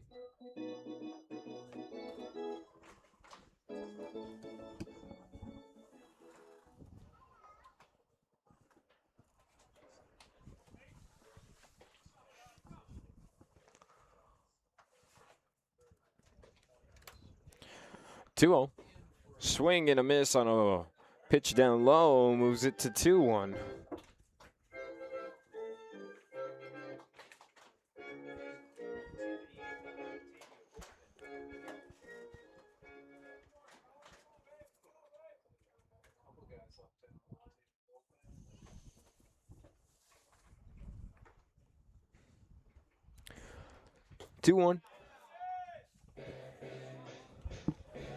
As I'm going down as a strike, it's 2-2. To answer your question here, Jarrett, again, like you said, number 41, Jackson Reed is warming up. As you mentioned, I believe, who? We got Stoddard and Reed, who was warming up in the bullpen right now. Driven foul, so repeat the 2-2 count. Thank you for that clarification. Forgot who you said and didn't catch him with my binoculars. But I also saw early time to be warming up is Eric Woodley as well. He was up and moving. But again, I don't think we'll be seeing him anytime soon, given the fact that it's only the bottom of the 5th. They do also have Woodley and Beaver available. So if you go with that 2-closer kind of situation, could be on the table. One that hangs on the outside, according to the umpire. Moves it to a full count.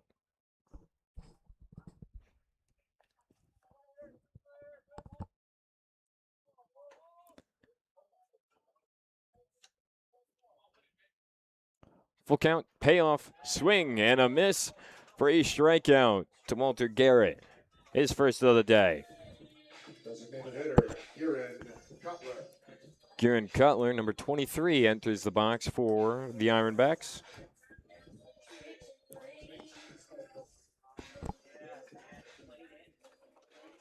And he takes on a situation of 1 out and 1 runner in scoring position, that being Gregus over on third, who reached first off the error and then advanced to second and third. The error, the pickoff attempt, fouled off for strike 1.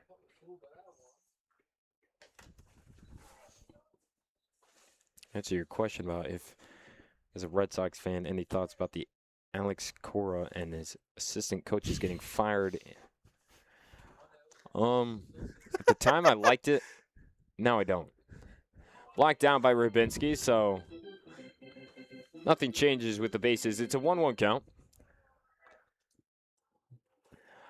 I think it's a good direction, but at the same time, I don't think he was the right man to fire.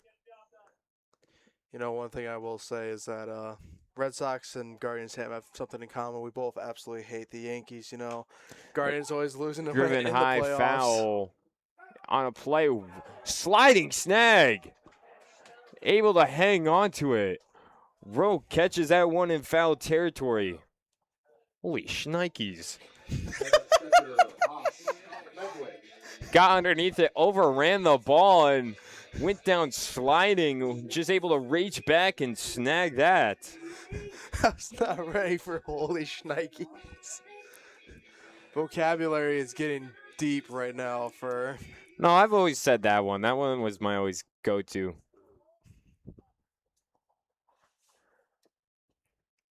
So fresh count for number 14, Haas Fenwick. Ball one off the first pitch. 2 outs now. Greg is still standing on third. But as I was saying, I'll quickly elaborate or finish up my thoughts. It's just Alex Cora. He was the scapegoat for their firings. And I don't believe it proved too well or changed anything. Fouled off, so now another strike, 1-1.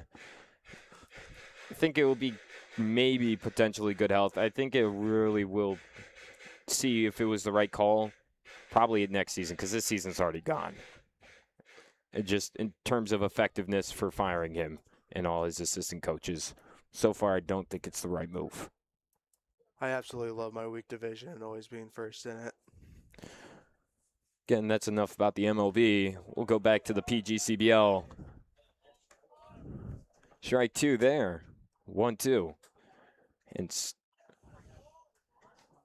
clarify what I said, shnikes. I don't really know what the word is. I think that's how you spell it, yeah. High and out of play. Over the heads of us.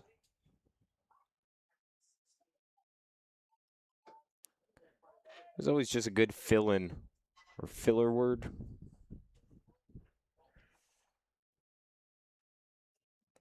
For that phrase, so I've rolled with it for a long time in my life. It's 1-2. Dribbled and Roke able to make it on the snag. Wow. Good play. Good play. There we go. Able to just extend his hand out, grabs the ball with his glove, then backpedals, gets the underhand toss to Walter Guerra, who's able to make the chase down towards first base and get the force out. Just like that, brings an end to the bottom of the 5th. It's still tied. It looked scary for a moment, but the Batavia Muckdogs know how to prove it's still a safe game. It's all tied again, 3-3 apiece for the 6th inning when we come back.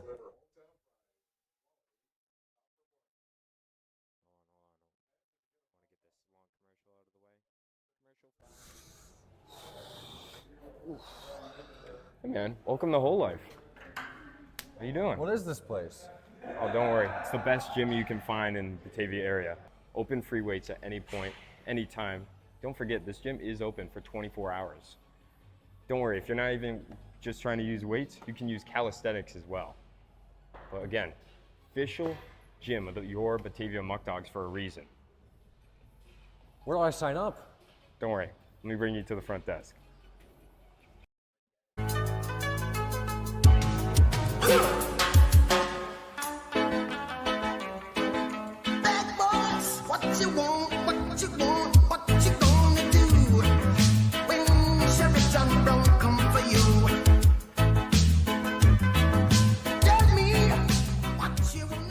We don't want you to like coming here. We want you to love coming here.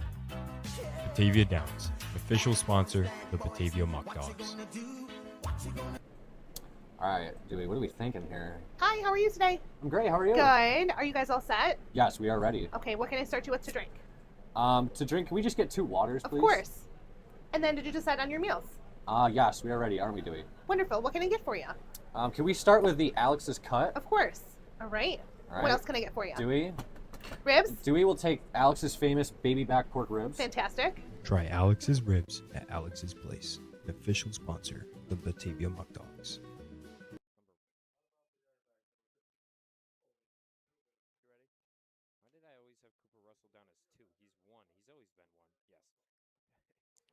Number 1, Cooper Russell will lead things off for the top of the 6th. New pitcher in for the Ironbacks. He deals ball 1. That's number 15, Owen Newman. Newman so far has only made one appearance right now. He's had a loss, but he's got a perfect 0 ERA. In 4 innings pitched, he's had 5 hits, 2 runs, none of them being earned runs, 1 walk, 4 strikeouts. So both pitchers on top of the stat sheets showing face in today's game. His account now moves to 3-0. A little bit of a hiccup. Not the start Newman was probably looking for, but we'll look at what Dylan Miles wrapped up the day with. That was across 5 innings, 5 hits allowed. Strike 1 there, pushes count 3-1. Russell thought that might have been ball 4, but no. 3 runs, none of those being earned. 2 batters walked, 3 strikeouts across 24 batters face. So the 3-1 pitch, can't find the bottom right. It's ball 4 and a walk for Cooper Russell. First baseman, Jalen Rowe. Number 24, Jalen Rowe. His 3rd plate appearance on the day, a fielder's choice, ground out, and a single.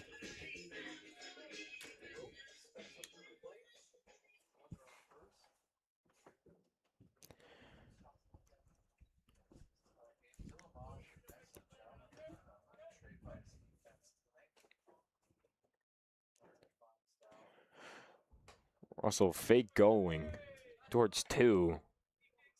Went for it, then didn't. Ball 1 in the count for Jalen Roque, though, at home plate.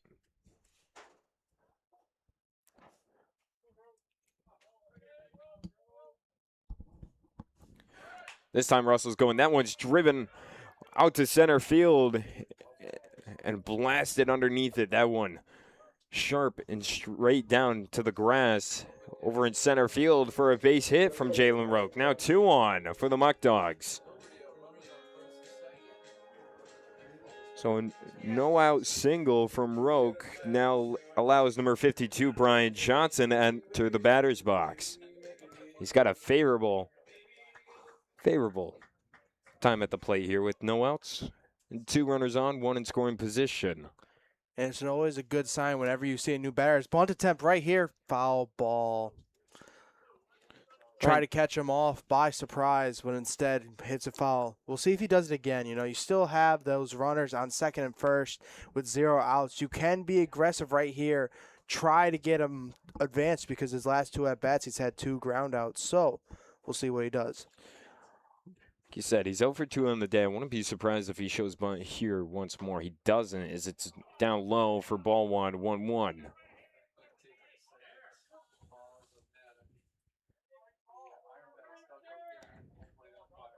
Get showed bunt in this first crack. Yeah, bat. Elected not to go with it again. I don't think he'll show it the rest of the bat, as that one's outside for ball 2, 2-1.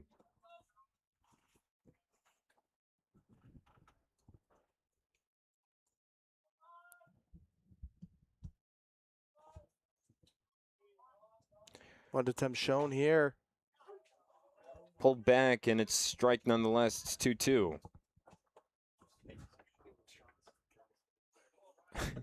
There's an ice cream truck in the parking lot. You can hear it from here. You scream, we scream, we all scream for ice cream, baby. Jarrett, you should go get some. But the 2-2. Down in the dirt, blocked down by the catcher. Fenwick, good stop there. That one in the opposite batter's box. You know, they always make those horror movies now with like the ice cream truck, you know. I always get like that little taken back whenever I hear an ice cream truck pulling in. Maybe that's just the horror fan in me. Full count payoff. Ball 4. Can't find the bottom right. Newman wanted that. Fans wanted that too. They're all disagreeing with that call as we're seeing the coach come out right now. We'll see if they meet together, and they do have players in the bullpen. I don't expect that quick of a change just yet, but not the start Newman was definitely looking for. I'm trying to get the numbers in just a second.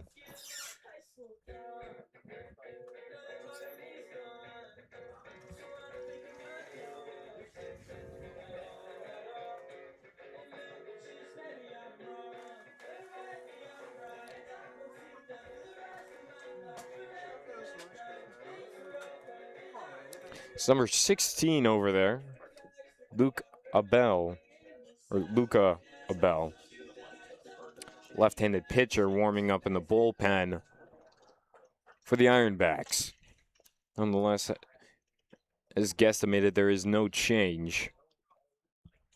Just a mound visit, but a walk from Brian Johnson puts a bases-loaded situation, no outs, very favorable for Braden I. RBI single in his first plate appearance and a flyout. Newman not out the start he wanted. Dribbled foul for strike one. A walk, a single, and a walk. The first three batters he's faced.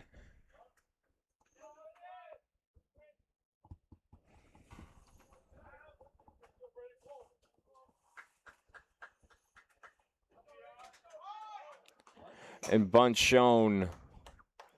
Goes foul behind him towards the backstop. Quickly gets behind in the count. It's 0-2. I always like when they try to catch him off guard with a bunt kind of situation, but now you're in 0-2 in this situation. Luckily, you have 0 outs, though, and this team is known for fighting off pitches. So we'll see what happens here.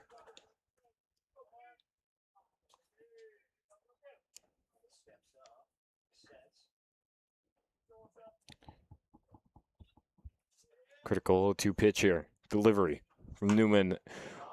Chop to bounce over to second. Gets the play at 2. The play at first. Not in time. No throw. And bats in a runner. So a runner comes in. The Batavia Muckdogs now hang on to a lead. 4-3. 1 out. And runners on the corners. Right fielder number 99, Jacob Vesco, now entering the box.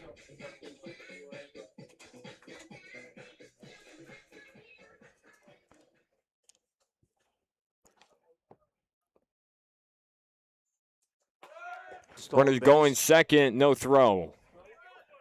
That's one of those situations where you 1 out, runners on the corners. It's either no outs or 1 out. If you have runners on the corners, it's not always a free base. You can always elect to throw 2, but when you have those kind of situations, it's going to be far easier to just get a free base from the runner over on first. And, of course, Brandon I gets it, and he now stands on second with 2 runners in scoring position for the Muckdogs. There's a no throw from catcher Fenwick, trying to ensure that Jalen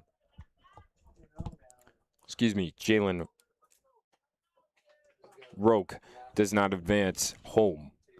Yeah, right now you got 1 out, so you do have that tag up in play, and Vesco has always been known for having power on this team, can usually hit it into the outfield or hit a ground ball with some juice on it. So that's on the table as that pitch is called, and we get ball, and we got an early 3-0 count here.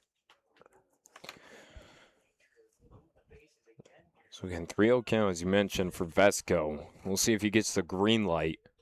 Another ball here would put bases loaded once again.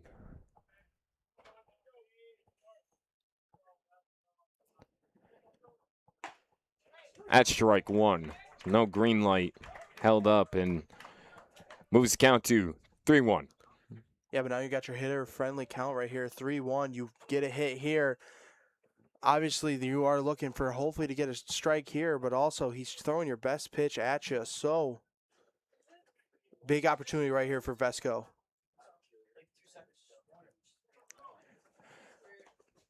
Blocked down by the catcher. Excuse me, a correction on the count. It was never 3-0. It is now full count. It was 2-2. Excuse us for that error. 2-2 count. So I see Sean has now re-entered the chat. Still want those tenders. He better bring him some full count, this season. Payoff. Swing and a miss for the second out from Vesco. The strikeout. 2 runners still on, though. 2 outs for the situation that Luke Rubinski inherits. Rocky Road ice cream. I've never had that. Fun fact, I've actually not had a lot of ice cream. I've only had ice cream, I think, like 3 times in my life. Wait, stop. That's actually crazy. Like actual ice cream, because I've had sherbet. Okay, but that's everyone considered. no, that's ice everyone cream. says it's different. That's ice cream. And no, everyone says it's different as we have a pitching change right now. So we can't fight about ice cream until then. But everyone says it's sherbet. Alex Smith, our assistant to the general manager, do you think sherbet is ice cream? No, he says no. Okay, a lot then of what people. is it then? It's sherbet. It's not its own thing. He says it's its own thing. You scoop it like an ice. You use an ice cream scoop for it. It goes on a cone. That's ice cream. There's Italian ice. There's sherbet Italian ice, but then there's like sherbet ice cream. It's in an ice cream tub. I'm not lactose intolerant. I'm just intolerant of liking ice cream.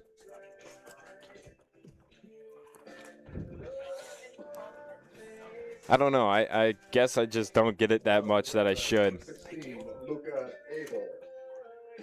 What is my favorite food? My favorite food? That's a good question. I'm going to have to go with simply just buffalo wings.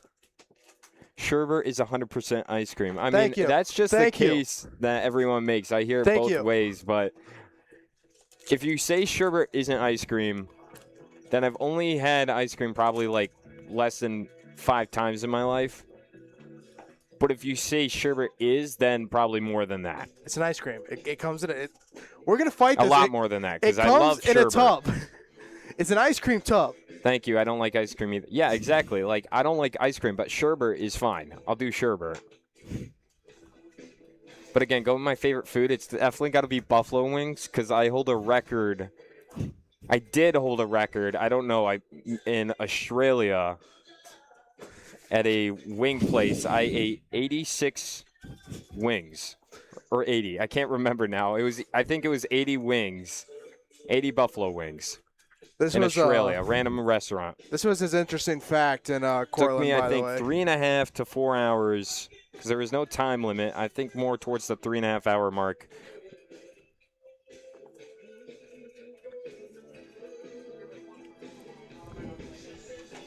That would definitely be my favorite food. What about you, Jarrett? What? What's your favorite food? That's what the chat wants to know. I used to work in a barbecue place, so I would always know how to make like pulled pork. So like a pulled pork sandwich was always that like go-to. Also depends on the barbecue sauce. You know, you gotta have that homemade. In this barbecue place, we had this homemade root beer barbecue sauce. Fire. Got the job done. All right, now we'll be able to cover. Now we're getting every question now. Now we'll go through the pitching change here. It's Luca Abel, number 16. It's right-handed pitcher coming in for the Niagara Ironbacks. We retire Owen Newman, number 15, for the day. Oh, we'll continue that sherbet conversation later. Nope. We're going to. We can come back to it later, but for now we'll finish up what we got going on here. It's the top of the 6th, 2 outs, 2 runners on second and third, both in scoring position. Again, number 4, Luke Rubinski, and time's called between pitcher and catcher. Need to talk this over, I guess. Again, 4-3 lead for the Muckdogs after they just were able to score 1 run earlier in this inning. And again, number 16, Luca Abel, comes in today with a 5.4 ERA, has a win recorded, no losses, 5 appearances, no starts, 10 innings, allowing 12 hits, 6 runs, all those being earned, 7 batters walked, and 11 strikeouts. So the third pitcher seen today for the Ironbacks. Crucial moment here. Inside for ball 1, 1-0 count. We saw plenty of pitchers warming up in the bullpen for the Muckdogs. So far, we've only seen the starter, Jake Sliz, and Walter Garrett.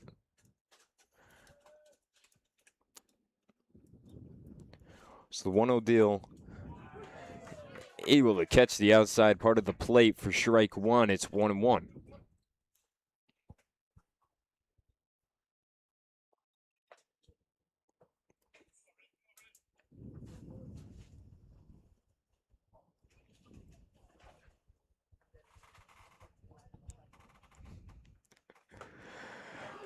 Strike 2. It's 1-2 now.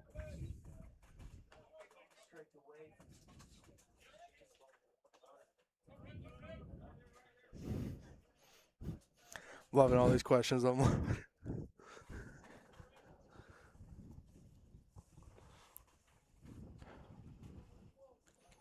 Two outs. The 1-2 pitch.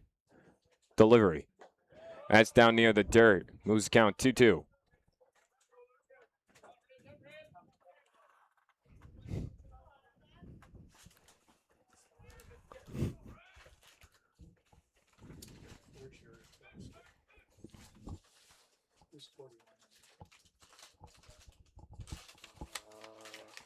Yep, there you go.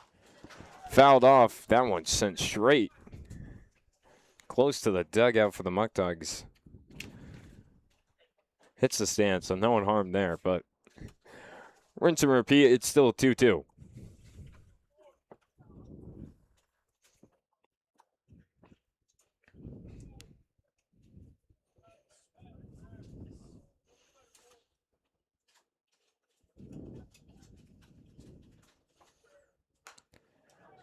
Driven foul, and do it again.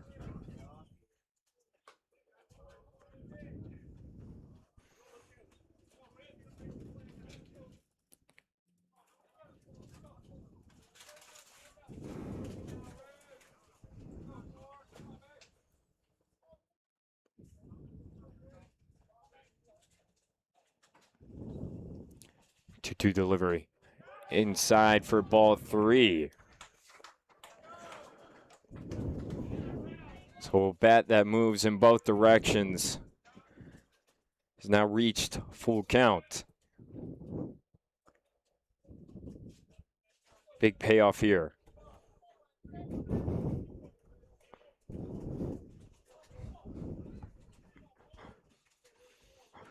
Payoff.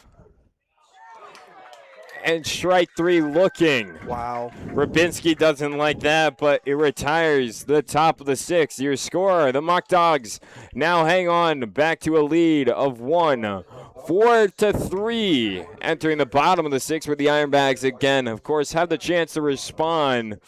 We'll stay on air for this one, and only because we see little We gotta continue comments this argument. We here gotta and continue there. this argument. Sherbet is an ice cream. I will stand by it. Sherbet's an ice cream. So as claimed, hold on, by Jarrett, it is not, or is ice cream. Okay, is there dairy in it? No. Or, well, no, I'm not sure exactly. Hold on. We have from Rachel Fisher, sherbet is refreshing frozen dessert that sits between sorbet and traditional ice cream. It gets a signature creaminess from a small amount of dairy, 1 to 2% milk fat. And then sherbet remains much lighter and more fruit flavored than standard ice cream, but typically contains over 10% in butter fat. Pool noodle. Okay, think you can do it? I mean, at the same time, I don't know. I don't really care what people think You it use is. an ice cream scoop. It's in an ice cream tub. Sorry, we have apologies for that. The in-game field entertainment, Mike's catching as well. So that's my bad. But when you put it in an ice cream scoop, it's in an ice cream tub.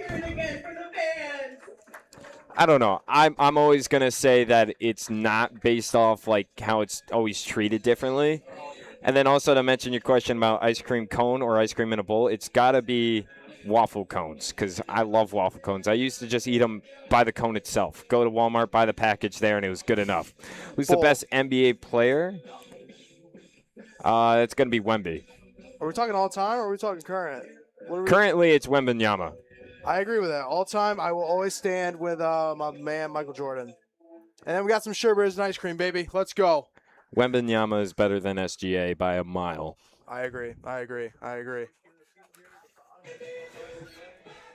Loving this engagement. And at the same time, all time, it's going to be Jordan. You won't change my mind, and we'll fight about that for a while, but we can't do that here. Baseball. We're going to go back to baseball. Jeez. Hold on, trying to adjust the volumes from microphones. Not trying to be too loud. Saying we got a little too loud. Heated argument. But again, bottom of the 6th. Here we go. Score 4-3 after the Muckdogs able to put up one run in the top of the 6th.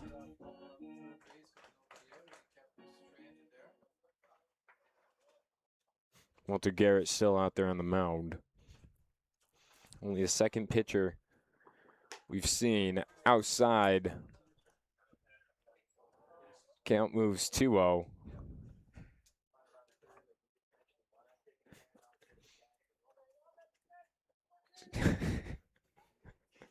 It seems like I started an argument in the comments. What have we done? 2-0. Up high in the attic for ball 3, 3-0.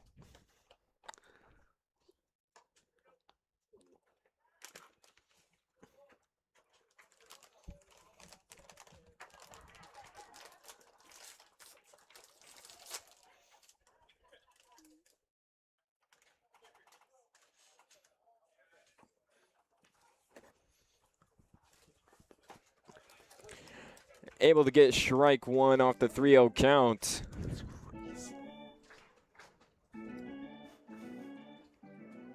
So Alex Smith is currently breaking into my bag of ketchup chips. I don't think he's a fan. 3-1. Too high for ball 4. And that's a walk. So the leadoff man for the bottom of the 6th, number 5, Carter Shin.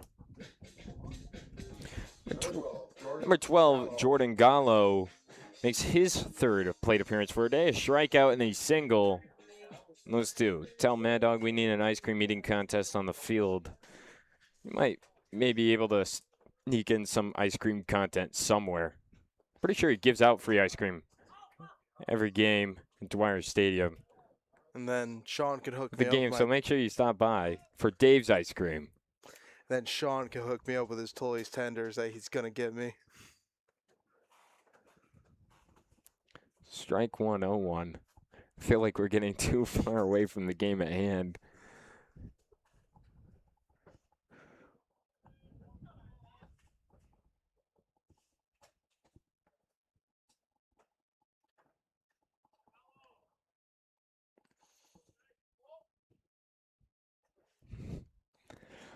A 1 count. A 1 delivery is down. Blocked by Rubinski down in the dirt. Count moves 1-1 again. Carter Shin over at first. And Jordan Gallo up to bat.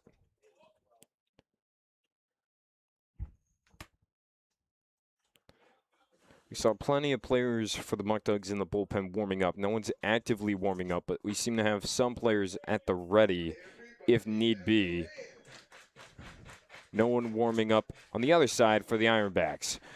Pitch number 3, strike 2, 1-2 count.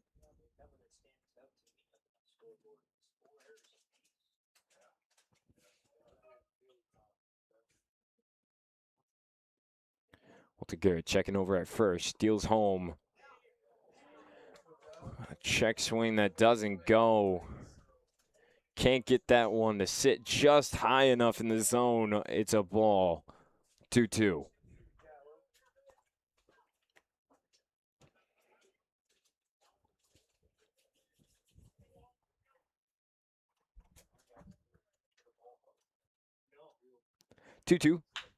Driven past Braden I over at second. Leaks out to right field.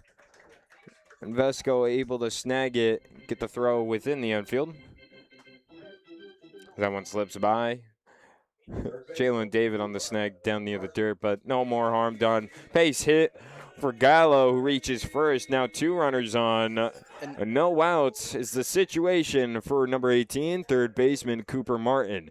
Now out comes Coach Grant. He's making the call, and we'll find out who it is in just a second. Grayson, you might have to fact check this for me. I think that is Jackson Reed stepping up to the plate. So correct. Jackson Reed, number 41,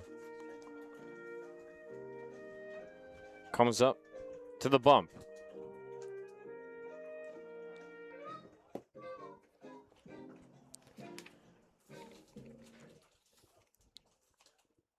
Jackson Reed,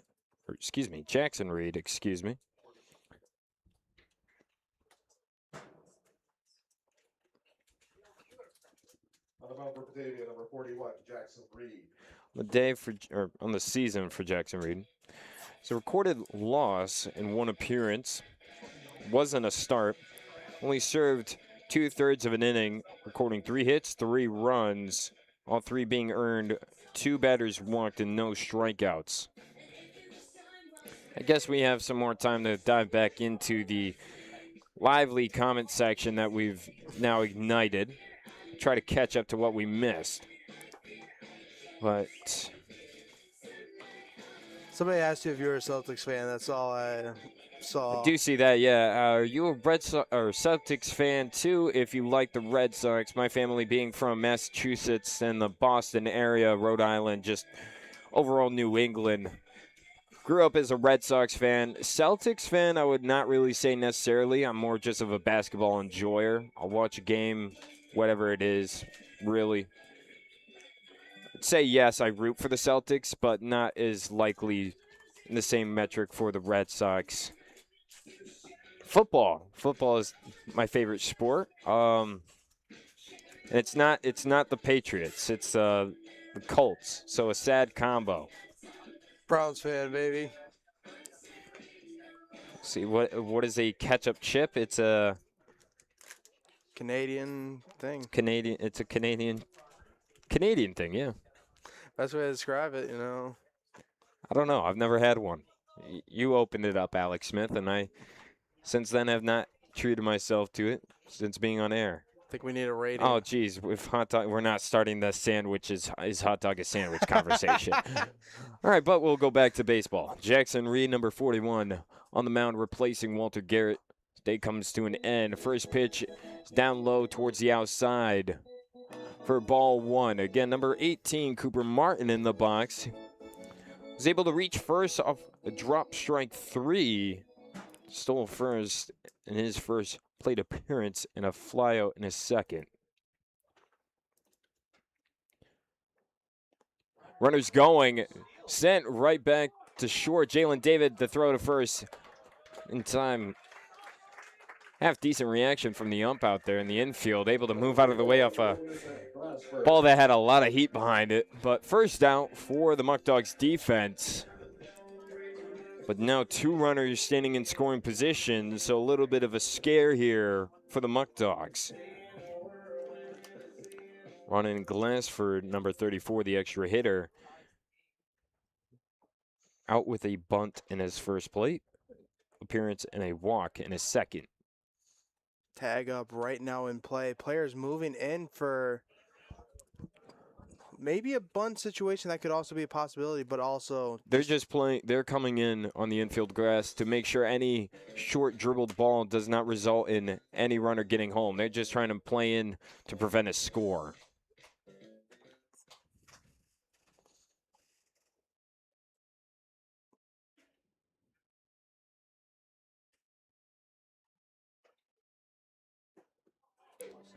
A ball that gets by, it's wild from Rubinski to play at home. Not in time, and the tying run comes in for the Ironbacks. It's all tied up 4 apiece now in the bottom of the 6th. A pitch that gets away.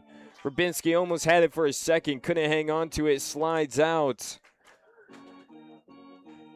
Because of that, the runners take off. All advancing, 1 run in and 1 to third now is the situation with 1 out and a count of 2-0.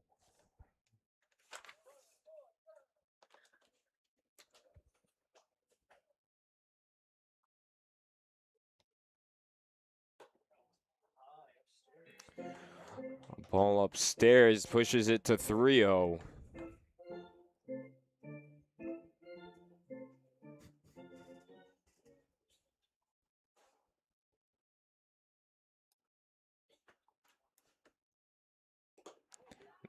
And that's down near the dirt for ball 4.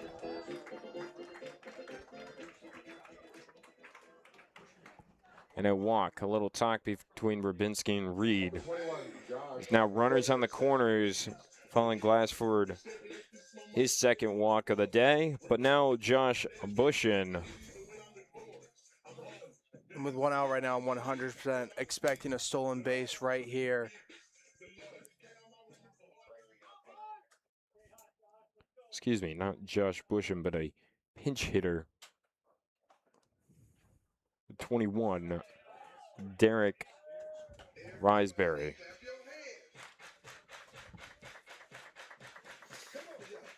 Just looking at the stats, this might be his first at-bat right now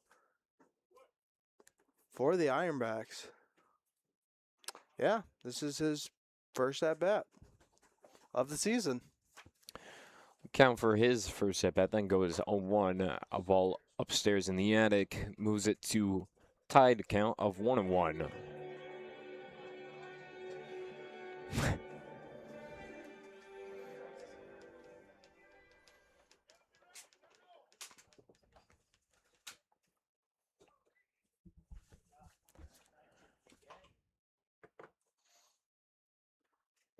One shows bunt, pulls it back, strike though. 1-2. King Glassford out there trying to take a lead. I wouldn't be surprised if we see him sent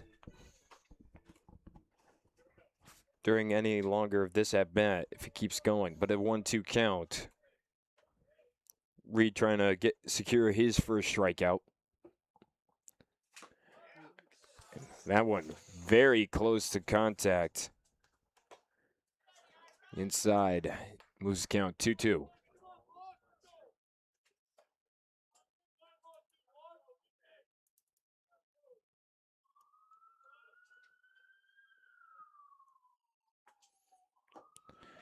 Down near the dirt, moves his count to full. Trying to avoid bases loaded situation. I feel like we've seen plenty of those from both teams tonight. Both teams have been able to, for the most part, hold it to minimal damage. The score is only 4-4 given the amount of situations we've seen. But still trying to avoid that. Full count. Payoff. And that's not what you want out of all the two results you could have gotten. A hit by pitch. Now to bat number 22, Josh Bullock. Pinch hitter. Number 8, Caleb Locatelli. Right now, Josh Bullock has had a .394 batting average. He's played in 14 games. He started in 10, 33 at-bats, 13 hits, 2 of them being doubles, and 8 RBIs in the season.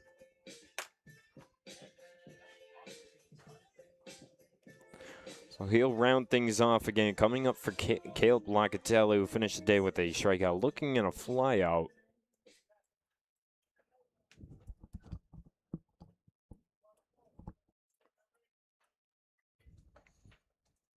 One out, bases loaded in the attic for ball one.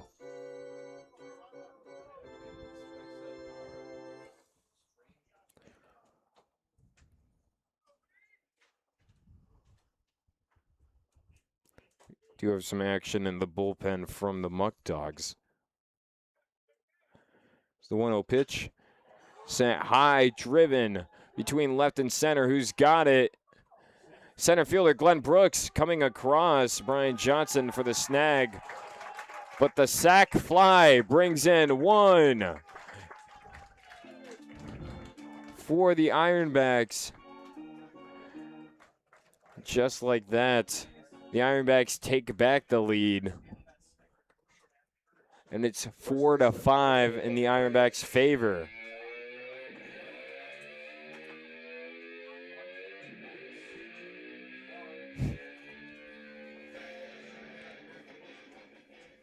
So sac fly from the first plate appearance from Josh Bullock today. As a pinch hitter, successful. He brings 1 runner in. We've reached the top of the batting order once more for the Ironbacks. So the 4th go-around in the carousel, number 3, Michael Gregus. Will walk a single in which he reached 2 off with a throw and then reached first off the error.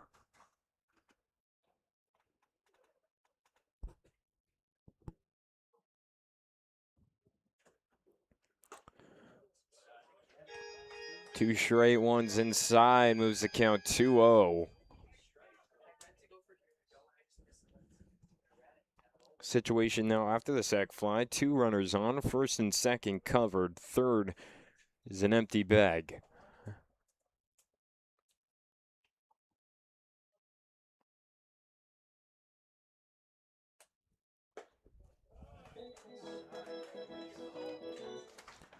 Another one. Move the count to 3-0. Excuse me on my hiccup there. Another ball, 3-0.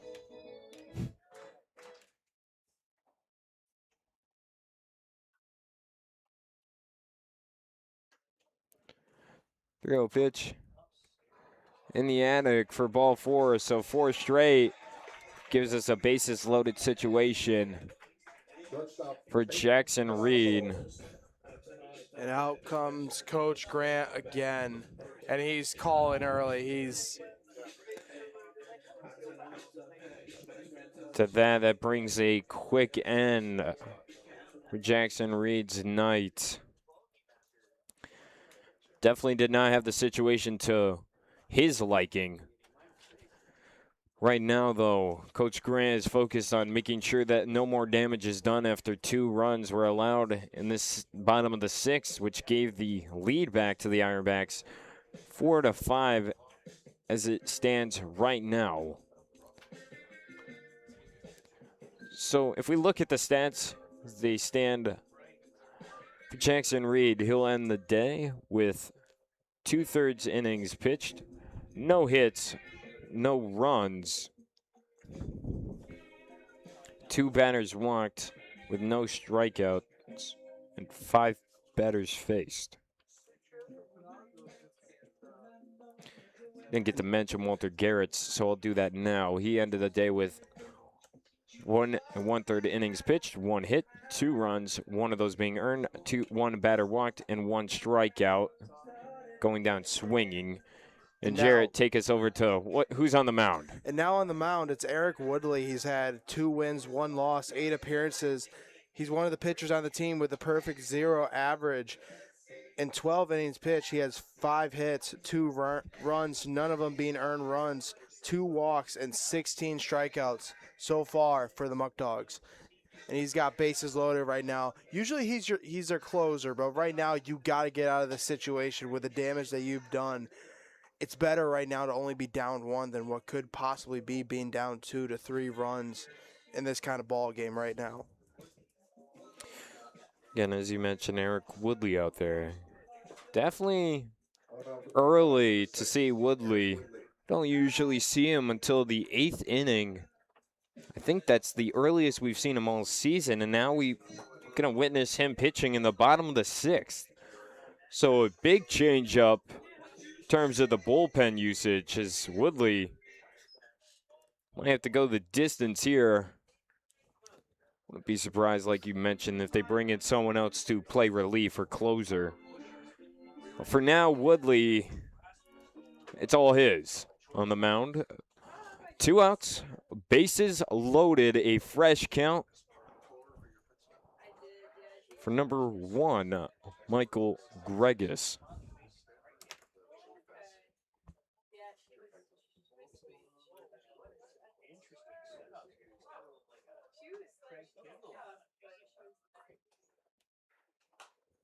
It's fouled off down left field.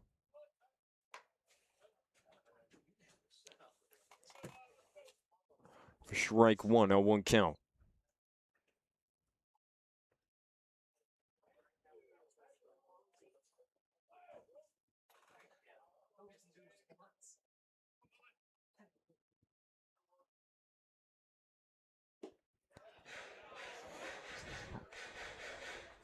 Can't find the zone down there. It's 1-1.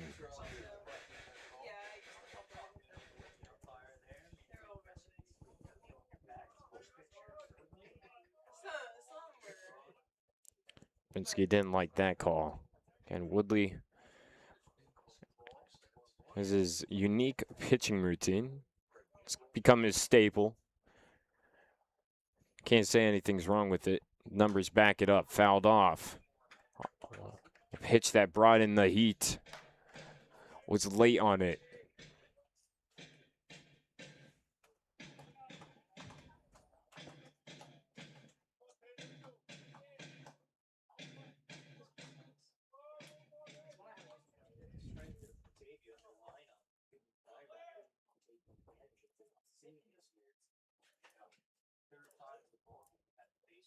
1-2. And that sits and parks itself over the plate for strike 3 and brings an end to the bottom of the 6th. Some damage done. Your score 4-5. The Ironbacks take the lead. With 3 runners left on. And to quote Sean here, that inning was like a ketchup chip. What brings it into the bottom of the 6th? Again, your score 4-5. The 7th inning right around the corner when we come back.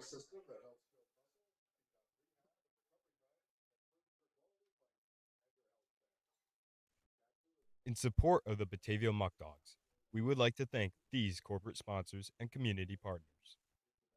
Alex's Place, Allegheny Farm Services, AmeriGroup, Arc of Glow, Ashley Furniture, Batavia Downs, Batavia Foot Care Center, Batavia's Original, Best Choice Heating and Air, Bikers Against Child Abuse, Von Traeger Auctioneer, Bourbon and Burger, Bright Path Kids, Bully Hill Vineyards, Burger King, Casella Waste, Salino Plumbing, Chaplain Valley Equipment, Council Rock Wealth Advisory Group, Crosby's, Daily News, Dave's Ice Cream, Easttown Beverage, Eli Fish Brewing Company, Everdry Waterproofing, Farm Credit East, Burrell Gas, Ficarella's Pizza, Frank's Call Mr. Plumber, Freed Maxick, Genesee Community College, Geico, Local Batavia Office, Genesee County Chamber of Commerce, Genesee Lumber, Genesee Penny Saver, Go Health, Good Life, Graham Corporation, H.B. Hood, Internet Crimes Against Children Task Force, J. Leonard McAndrew Funeral Home, Ken Barrett Chevrolet, Leaf Guard,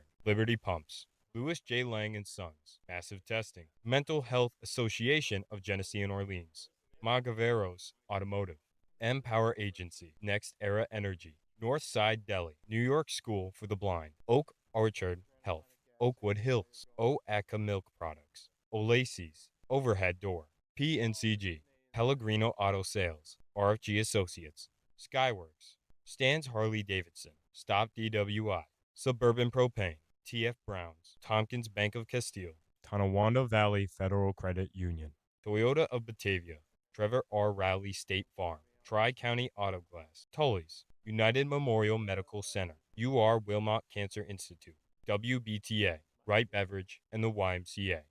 Thank you for your continued support of the Batavia Muckdogs.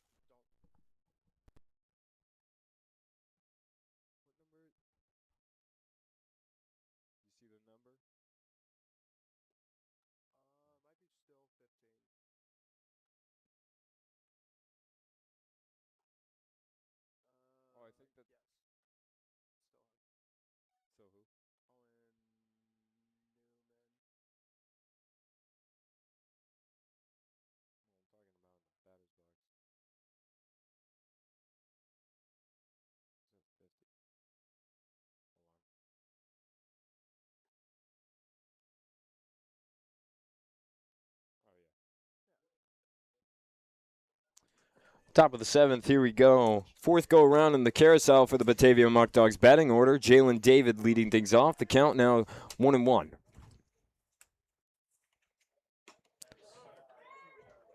Now 2-1 just like that. So again, the Muckdogs trying to climb back. And multiple lead changes so far. The Muckdogs hopped out to a 1-0 lead, and then the Ironbacks were able to respond. Took the lead to 3-1. Pitch upstairs was count 3-1, to which, again, the Muckdogs responded, tying it back up 3-3. And then the top of the 6th came and went. The Muckdogs held on to 4-3 lead. The Ironbacks quickly answered the call once more, but taking the lead. That one driven to center field. Won't get down. No, it won't. Fly out on the play. Number 8 center fielder, Caleb Locatelli.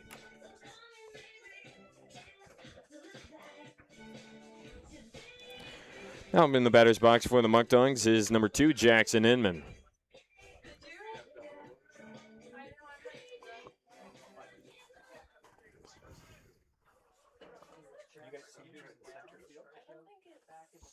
No, who is it? Oh, okay. That's what I'm trying to figure out right now. If that's still Locatelli, I don't think it is. Yeah, maybe it still is. That's what I'm trying to think. As the first pitch was called ball on Jackson Inman. Second pitch now underway. Inside 2-0 count. Excuse me, it is no longer Locatelli out there in center field. It is Landon Prashad. Prashad. Thank you. Yeah. Prashad. Landon Prashad. My first go around in pronunciations are not up there. Prashad, though, on the play there earlier. Number 40, London Prashad. So we'll go away from that. The 3-0 count now. 3-0 count. And ball four. So quick 4-0 sends Jackson Inman with a walk to first. It's number 11, Evan Brock. He's reached first twice off errors today, in addition to a fielder's choice ground out.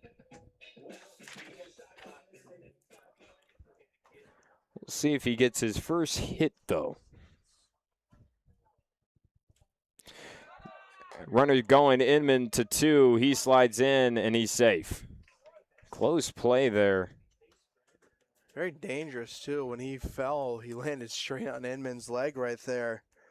Luckily, they both landed safely.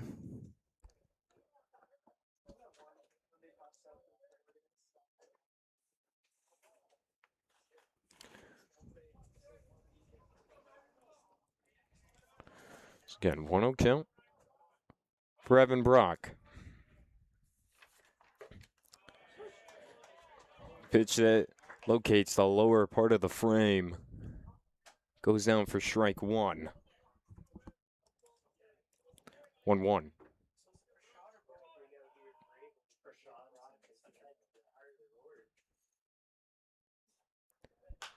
That's driven high to shallow right field. Able to get underneath it for a flyout. It's 2 outs now. For 20, Glenn Brooks. Still in search of his first hit. Ground out that turned into a double play, a flyout, and a strikeout.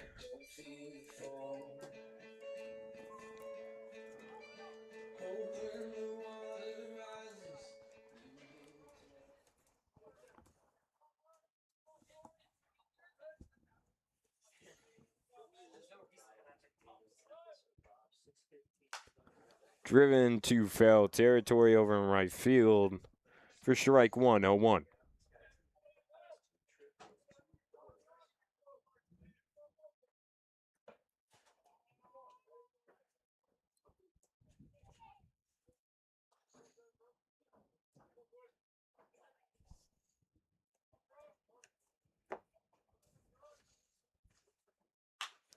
That's dribbled over to third. Scooped up. The play at first on a long throw. Safe. Said he stepped off the bag and didn't get the tag. They're taking a time right now, so they're going to definitely discuss this play. I'm not surprised. They thought Gregus is claiming he had the tag at least. Because it did seem like from this angle he stepped off. Yeah, and he had the turn pretty quickly. It's a close play. There's definitely a conversation here. We'll see. Either an end of the inning or runners on the corners, which would bring up Cooper Russell. And now out. Now they're talking to Grant, so we'll see. Because again, the call was off the bag and then just missed the tag, and he was safe before the tag was applied. Yeah, this is a big call right here, to be honest, because then you'll have runners in the corners with 2 outs. It's a big call. Either we keep going or it's all over for the top of the 7th. And you kind of like lose the momentum in the inning too. Right now, you want the runners in the corners right now, especially with Cooper Russell up, who's, even though he's got that less sample size, he is batting 500 right now with those 12 at-bats. As we get ready for the call, they called him out. Wow. Wow. So the throw makes it. If he had him, it was with the tag, I believe. That's tough. That's unfortunate. It is a close play, but as a Muck Dog fan, you really want those plays right there. You just want to let the boys play in that situation.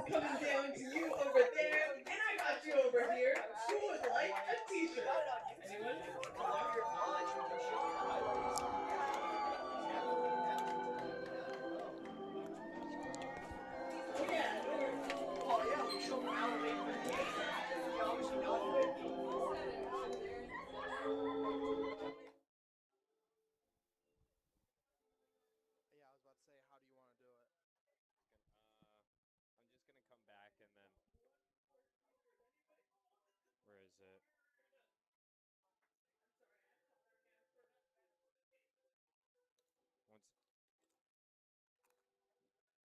Remember to turn yourself on. I'm only turning my voice on when I come back. Once they give away this last shirt.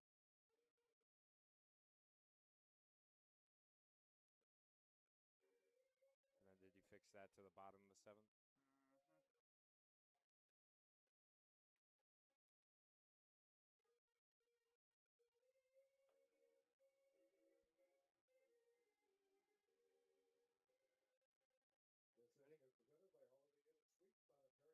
Don't, actually, we're going to just skip it this and we'll do it next transition.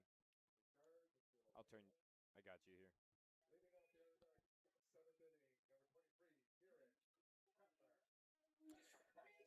Bottom of the 7th, here we go. Batavia trying to play defense and hold the Ironbacks to still their 1-run differential.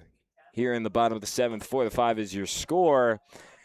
Up to bat first for the Ironbacks.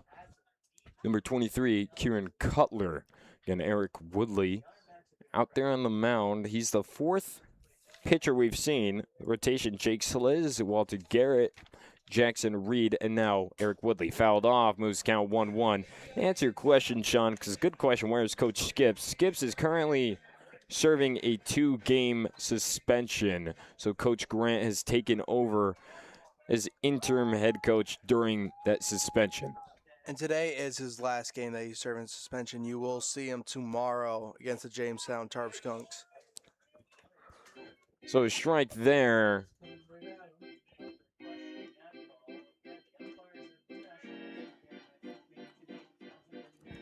Let's count 1-2, and fair enough on the broadcaster ejection. I'm just doing what I see from the umpires. 1-2. Delivery. And has that one parked over the plate as well for another strikeout looking. Back-to-back for Woodley. Now up for the Ironbacks, the catcher, number 14, Haas Fenwick.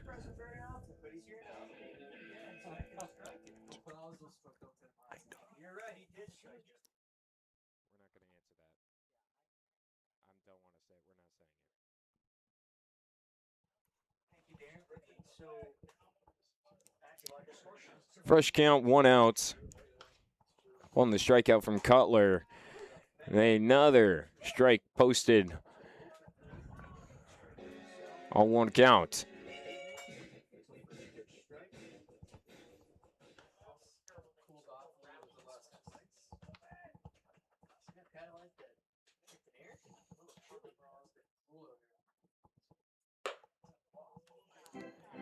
Ball up high.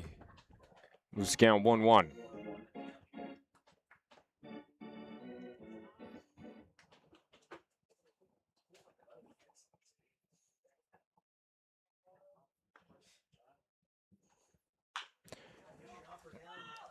Chopped down the first baseline, goes foul off one of its bounces. That one right over the line. That one was looking close. Could have been a Very successful base hit for the Ironbacks if it stayed. Yeah, even with the speed it was going, we probably would even saw him go 2 in that situation. So was on the line too, went foul basically last second in order to call it a fair ball. Plays in favor of the Muckdogs. Count now 1-2. Woodley. Inside. Moves the count to 2-2.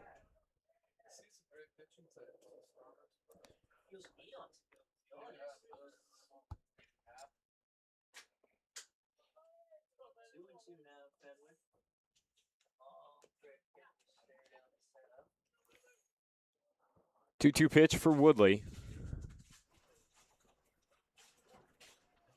Time called last second from Fenwick. That one had Woodley moving off the mound.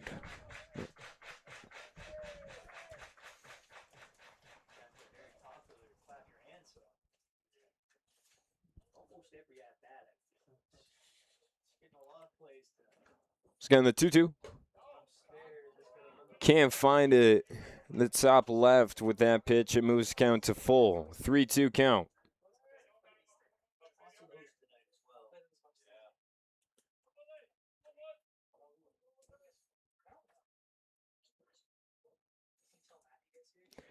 Payoff. And ball 4. First walk dealt from Woodley, and Fenwick will now station himself over at first base.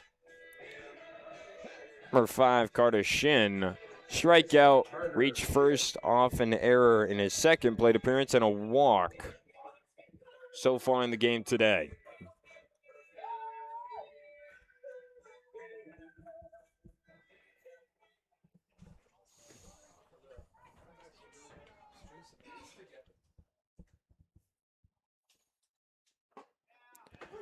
So first pitch goes for strike 1.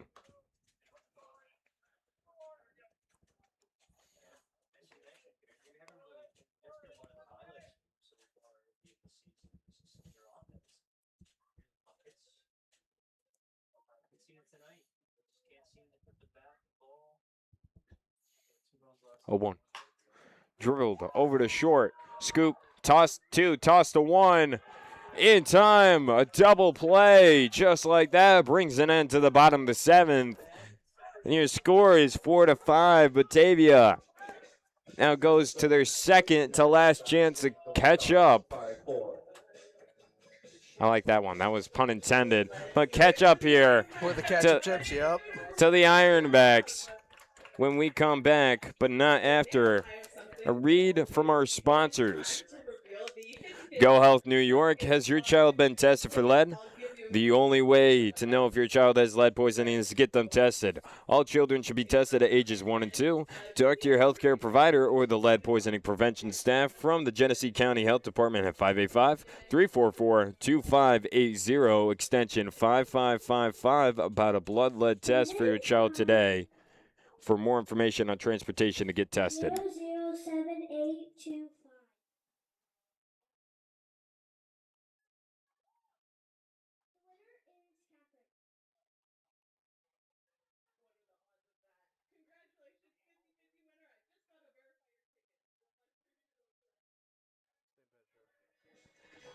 And a message from Mental Health Association. Wellness on the Go WNGO offers mobile mental health supports through Medicaid managed care plans across Niagara, Genesee, and Orleans counties. For more information or make a referral, call us at 585-345-0448.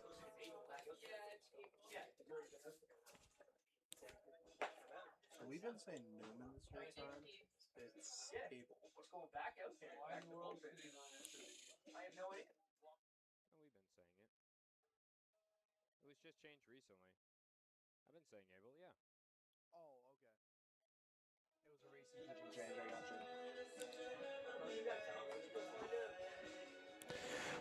Top of the 8th, here we go again. Second to last chance for the Muckdogs. They're down 1. We've seen plenty of trades between scoring for both these teams, and right now the Muckdogs need 1 more to go in their way to get back in this game. Again, on the mound for the Niagara Ironbacks, number 16, Luca Abel, left-handed pitcher. Came in just last inning, retiring Owen Newman.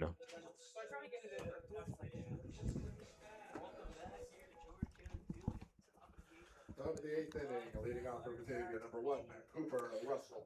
Leading things off for the Batavia Muckdogs, number 1, Cooper Russell.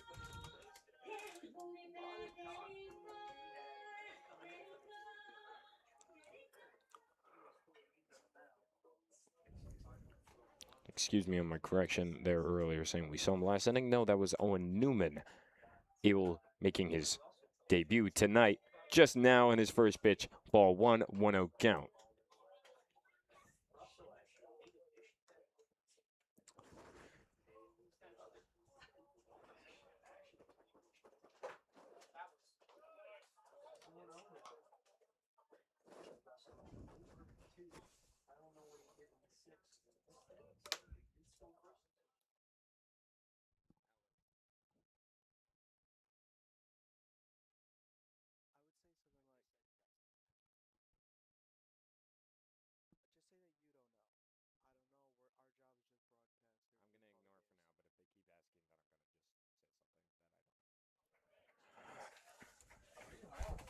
So about that little mute for a brief second. 3-1 for Cooper Russell.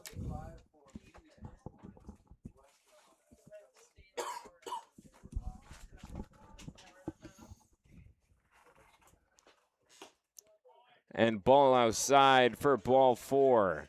Can't hang over the plate just enough.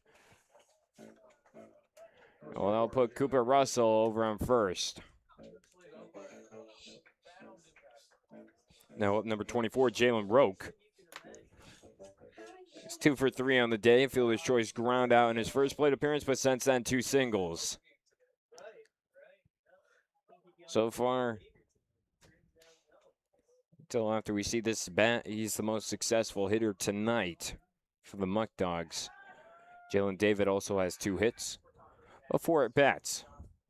So we'll see number-wise who's got the little throne. Until then, no one's really caring about that. They're caring about the team, which is down 4-5. Another pickoff attempt here first. And same exact thing, he's safe. Yeah, I think they're definitely ready for that Cooper Russell stealing opportunity right there. He's also another player known for his steals in the few games that he's played so far this season. Does have 4 stolen bags and a third time here. And I don't think anything changed. He's still safe. This is saying 4 stolen bases for Russell. Hasn't been caught yet.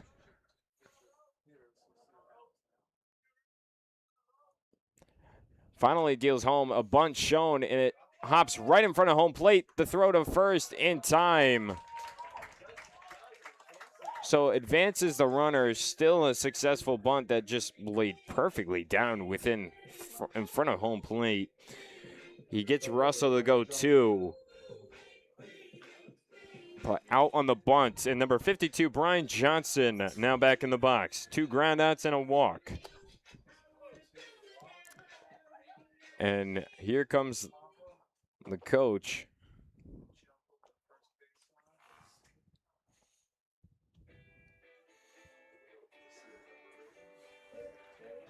You can help me out here, Grayson, because I can't really see by the right field. And yeah, we are actually seeing somebody coming out of the bullpen right now. We'll get that number in just a second, but that ends. So a quick bullpen change here for the Ironbacks, bringing Abel's night to a swift conclusion. Probably won sooner than he thought, and I believe that is number 24. Nick Hayes. Nick Hayes has made 7 appearances. He has a loss so far this season with a 6.10 ERA, 10 innings pitched, 4 hits, 7 runs, 7 of them being earned runs, 7 walks, and 13 strikeouts.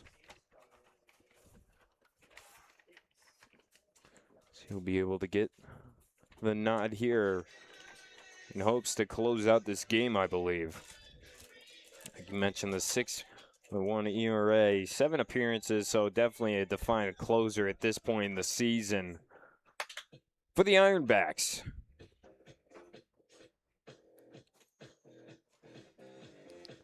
Third most strikeouts on the team with 13. Across 10 and 1/3 innings.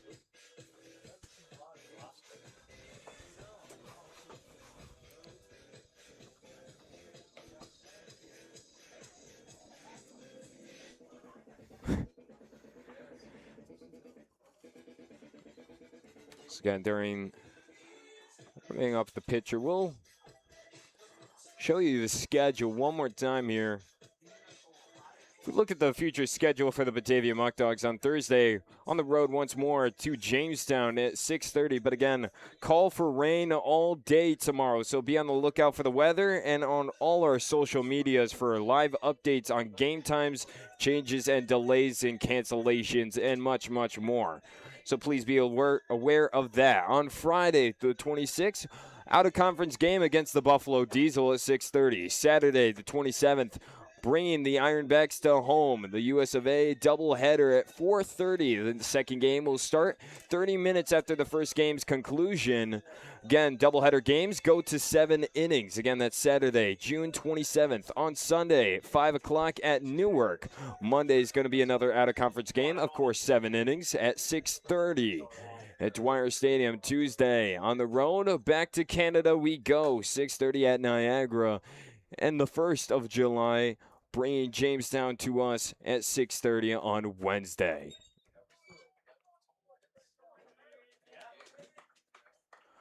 Just like that, perfect timing, and we're off back to baseball, excuse me. One runner on, Cooper Russell at second. One out is the situation that Brian Johnson is given. And pitch one is a pitch inside.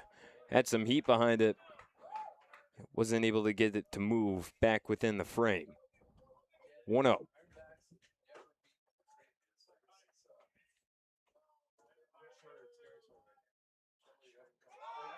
Runner going. Strike, and it's a free bag for Russell. No throw attempt except for a strike. It's a 1-1 count. Tag up now in play with there being 1 out. Just got to get something out in the outfield to score the run. A sac fly would be good enough. Swing and miss, though. Pushes it to 1-2. Nice little curve action there to bring that over the plate and have Brian Johnson going down swinging. He's not done yet. 1-2.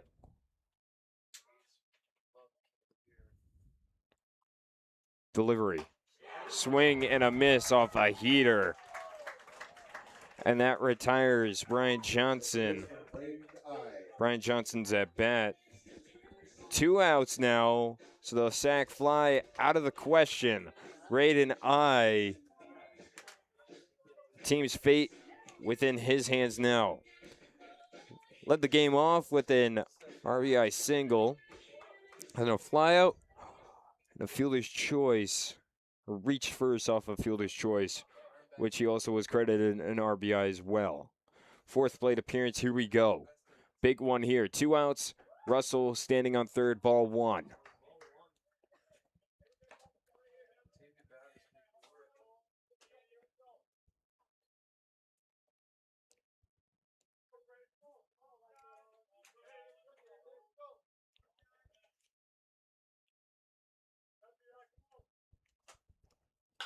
Driven over to first, scooped up by the first baseman for the play. Gregus on the play, unassisted for the Ironbacks.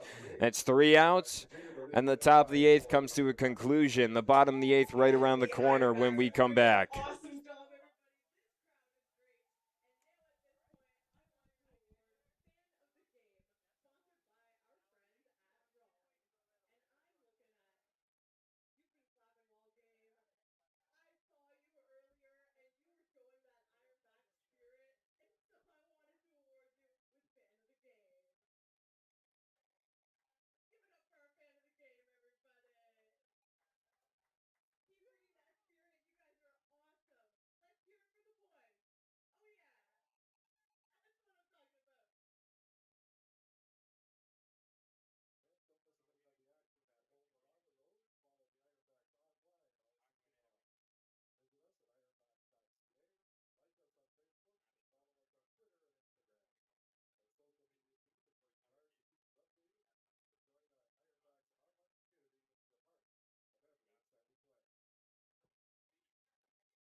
Leading off the Ironbacks eighth, the right fielder. Bottom of the 8th, here we go. And the Muckdogs defense needs to hold it here to 1 run because they only have one last chance in terms of hitting when we get to the top of the 9th. But that's a question for when we'll reach that. Till then, 3 outs have to be played from the defense. In terms of defense, we'll look at that as the first pitch.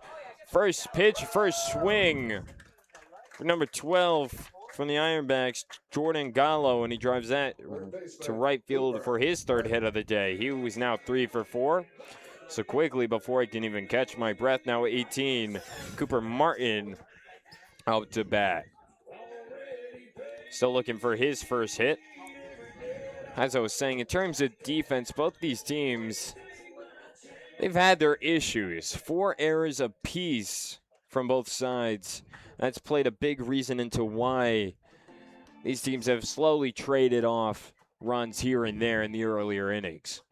Both having 6 hits, too. That's really an interesting stat line right there. The only difference is just one different run. These teams really have just equally matched, and that's, like you said, a good reason for hits in terms of defensive play, and right now also score, only a 1-run difference. Again, 1 runner on over at first. It's Gallo, Cooper Martin, a pickoff attempt over at first. Toss Jalen Roque. Won't get the out against Gallo. It's Cooper Martin in the batter's box.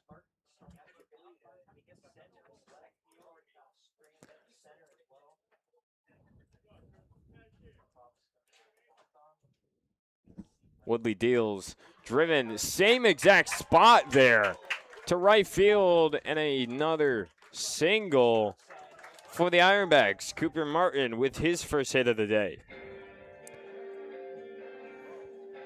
And now a scary situation brewing Extra hitter, Roland Glassford.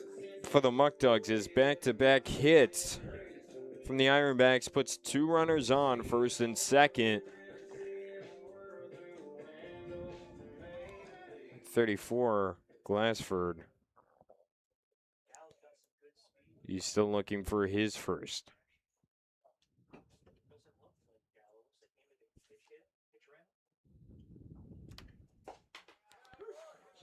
And that's strike 1.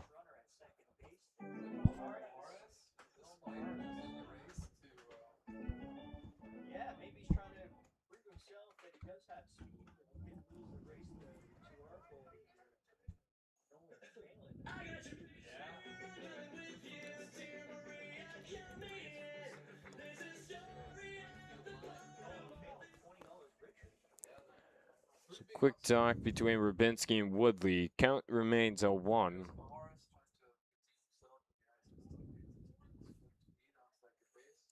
Pinch runner in for Gallo. Supposed to be on second. Deals home. That's sent within the infield. Who's got it? Jalen David on the snag. So the first out, the bottom of the 8th, and a big one there. Halts any generation of a hitting parade from the Ironbacks. That infield pop fly, Jalen David able to get underneath it, secure the first out, bring them 1 out closer to their last chance in the top of the 9th to record a hit. Record a run, excuse me. Woodley looking to deal. Staring down at 2. No one covering the bag, deals home. Driven over to David. Scoop, throw it first. Off the mark slightly. They called him off the bag. He's safe at first. Yep, and now out comes Coach Grant. Bases loaded now, 1 out. No bullpen action here, so. I don't think he wants to talk with Woodley. He wants to talk with the umpires. I think he thought Roque had, Roque, I believe, stands at 6'4", so he's got a long reach, and I don't think he likes that call, and I think that's the reason he's coming out. It's not Woodley. But he wants them to talk this over. Because as much as It may have looked like he might have hesitated. I still think he got back to the bag. Right, and you also don't want bases loaded right now with 1 out in play, with it only being a 4-5 game. Every run matters now, obviously, in this situation. If you can get a call on this, and there's nothing. It's going to be the runner safe. We got bases loaded. 1 out, though.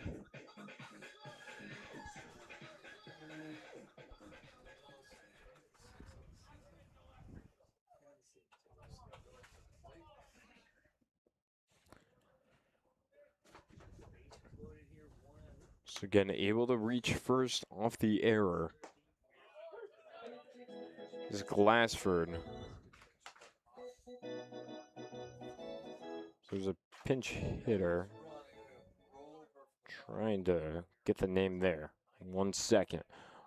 A 1 count. Again, bases loaded, 1 out situation.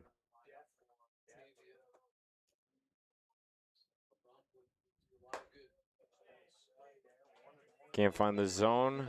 It's number 17. Jordan Sifindillis. Which number? Sifindillis. Sifindillis, yeah. That's what I'm going to go with. Sifindillis, 1-1 count. Pinch hitting for Josh Bushin.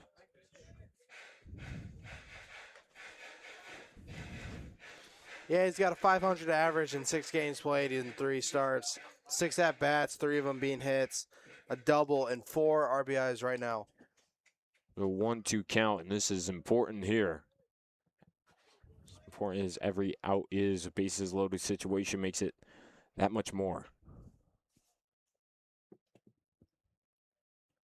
1-2 delivery. Fouled off. Staying alive. We'll do it again. Rinse and repeat the count. 1-2.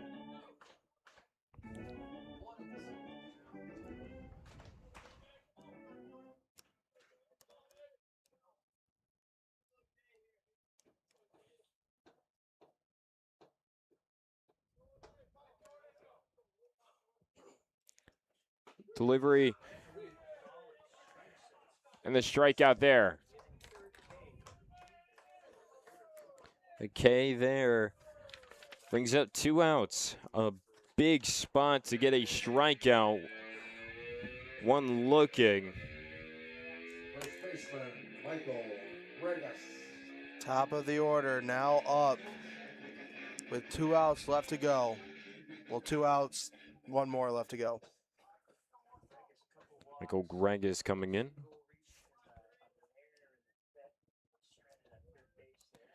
He's at top of the order, leadoff man.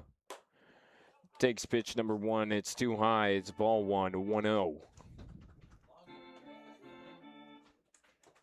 1 out separates the Muckdogs' last chance.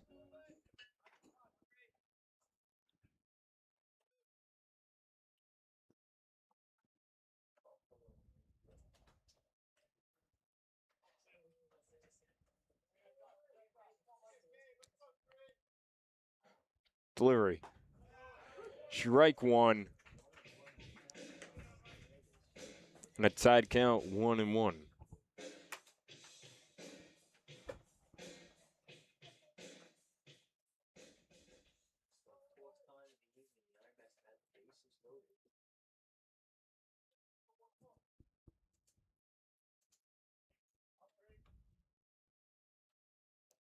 Delivery.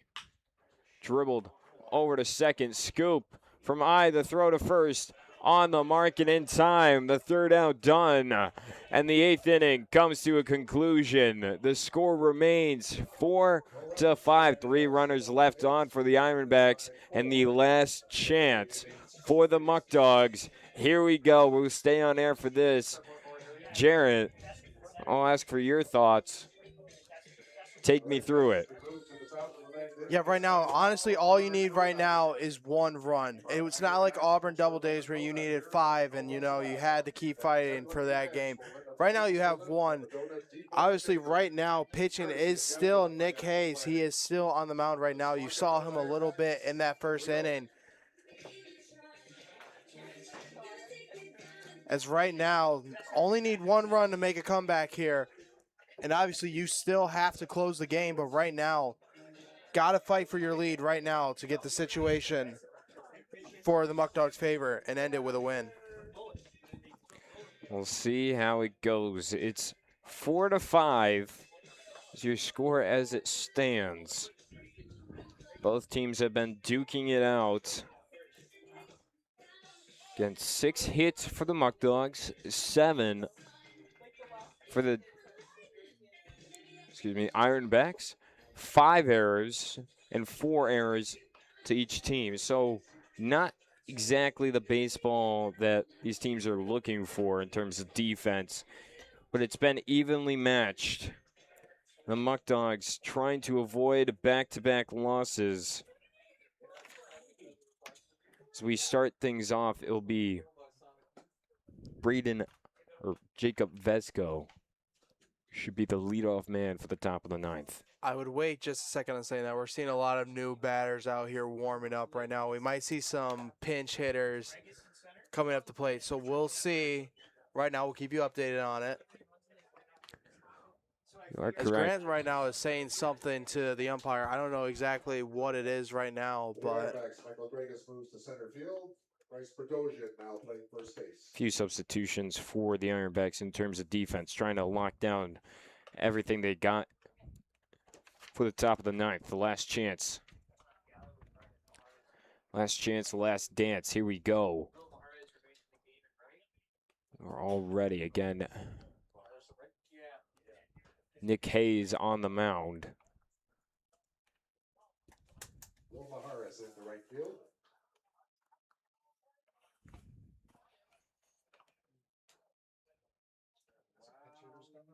and right now we are seeing, I'm assuming, a pinch hitter soon. Coming out, Jacob Vesco, and now going up to bat is Jeremy Ramos.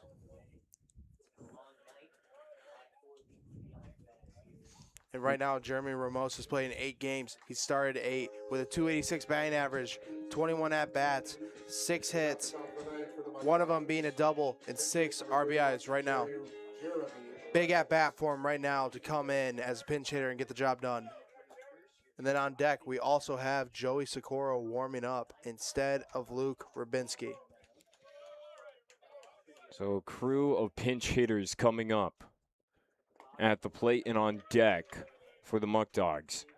Trying to give it everything they've got. Ball 1 off the first count. It's 1-0.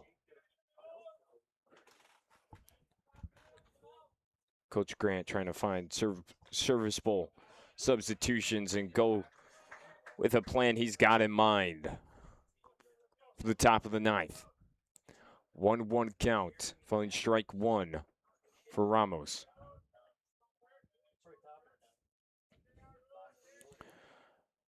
That's driven to right field. Got a big chunk of that. Will it drop? And wow, running snag from the right fielder. Able to get it on the run and underneath it. Number 12, Jordan Gallo. You can't hit that ball any better in terms of a line drive right there. That's just speed out there on that right fielder to make that play. Obviously, you would want a little more outside, closer to the fair ball line. In substitution for Jordan Gallo out there was 32, Will Maharis.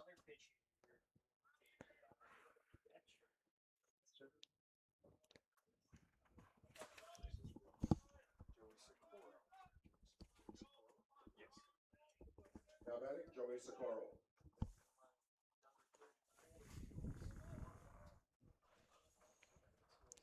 So now, instead of Luke Rubinski, number 34, Joey Socorro. Derval won that one in the dirt and reaching the backstop. A 1-0, 1 out now. Socorro has played in 11 games. He started 9. He's got a 207 batting average with 29 at-bats. He has 6 hits, one of them being a double, the other one being a triple, and having 2 RBIs. Swing and a miss there, pushes the count to 1-1. Like you said, going back to that hit from Ramos, that was definition of getting every bit of it, but just can't find your way there. Impressive play. The Ironbacks defense get underneath it on the run. It ball inside, 2-1.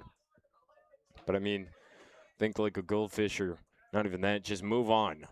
Socorro's time now at the plate, and he's got a 2-1 count. His teammates relying on him. There's no more substitution. That would put Jalen David on deck. Another one inside, 3-1.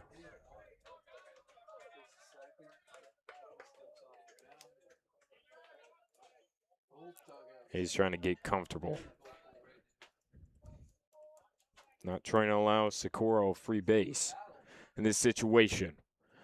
3-1 delivery is ball 4 outside, down low, whatever you want to call it. It's ball 4 nonetheless. We've reached the top of the order. 5th go-round in the carousel. Jalen David is back in the batter's box, and a pinch runner coming in for Socorro. That is Kyle Vaughn, number 22. Kyle Vaughn is out there in for Socorro at first. Again, number 50, Jalen David. Pickoff attempt to get Vaughn. Doesn't work, he's safe. 22, Kyle Vaughn.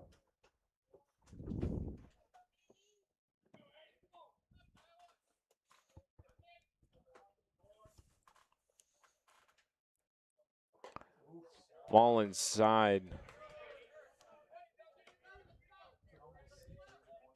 Loses the count 1-0.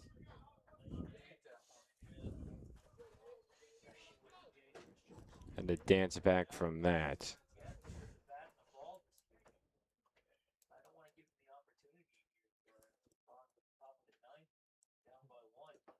Blocked down by the catcher. Able to stay in front of it. Count now 2-0. Good job from Fenwick.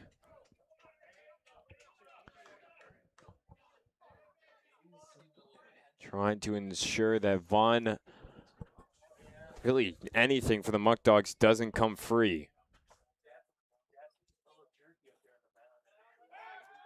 Pickoff attempt once more. No change.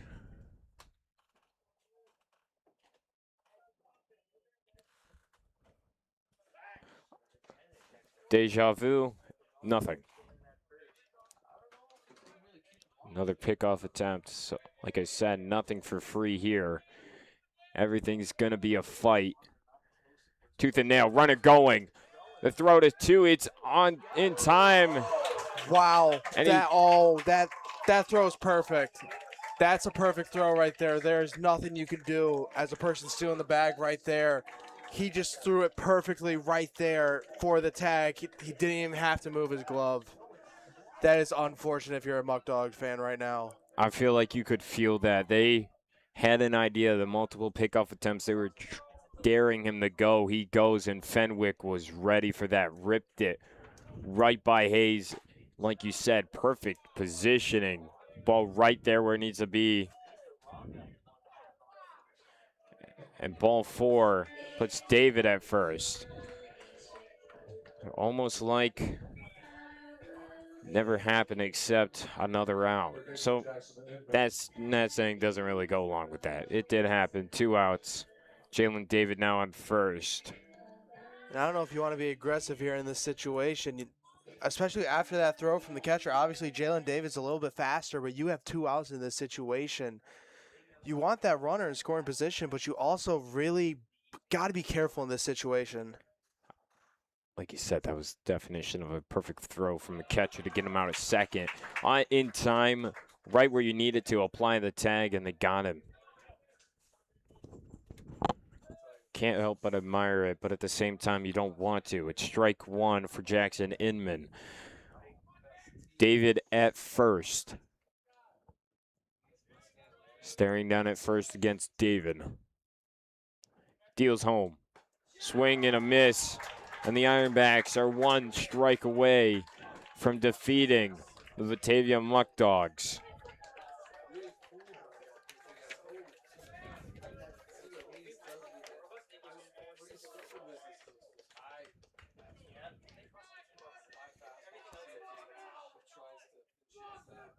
Two outs. David at first, 0-2. The deal. David going. It's outside. The throw to 2. Not in time. The pitch was outside, and Fenwick had to adjust himself, and that's a big reason why. But David now at second. It's a 1-2 count.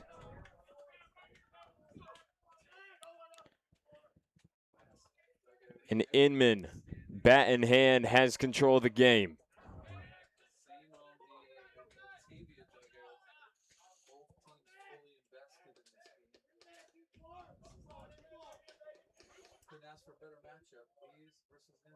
Delivery. Down in the dirt, blocked down by Fenwick. David was good and probably 1/3 of the way there to third. He gets sent back. Fenwick threatening with the throw, but nothing. 2-2 count.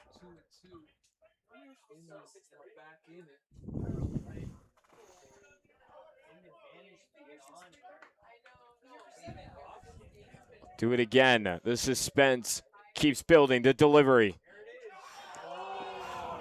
And can't find the top left. That's a lifeline right there. That's a lifeline. You got to use it now. You got to use it. Full count for Inman. It was down 0-2, and since then it's back to full. Payout pitch moments away, and just like you were saying there, Jarrett, that's the definition of a lifeline, if I've ever seen one. Yep, right now 3-2 count could possibly be the last pitch of the game right here. Call time.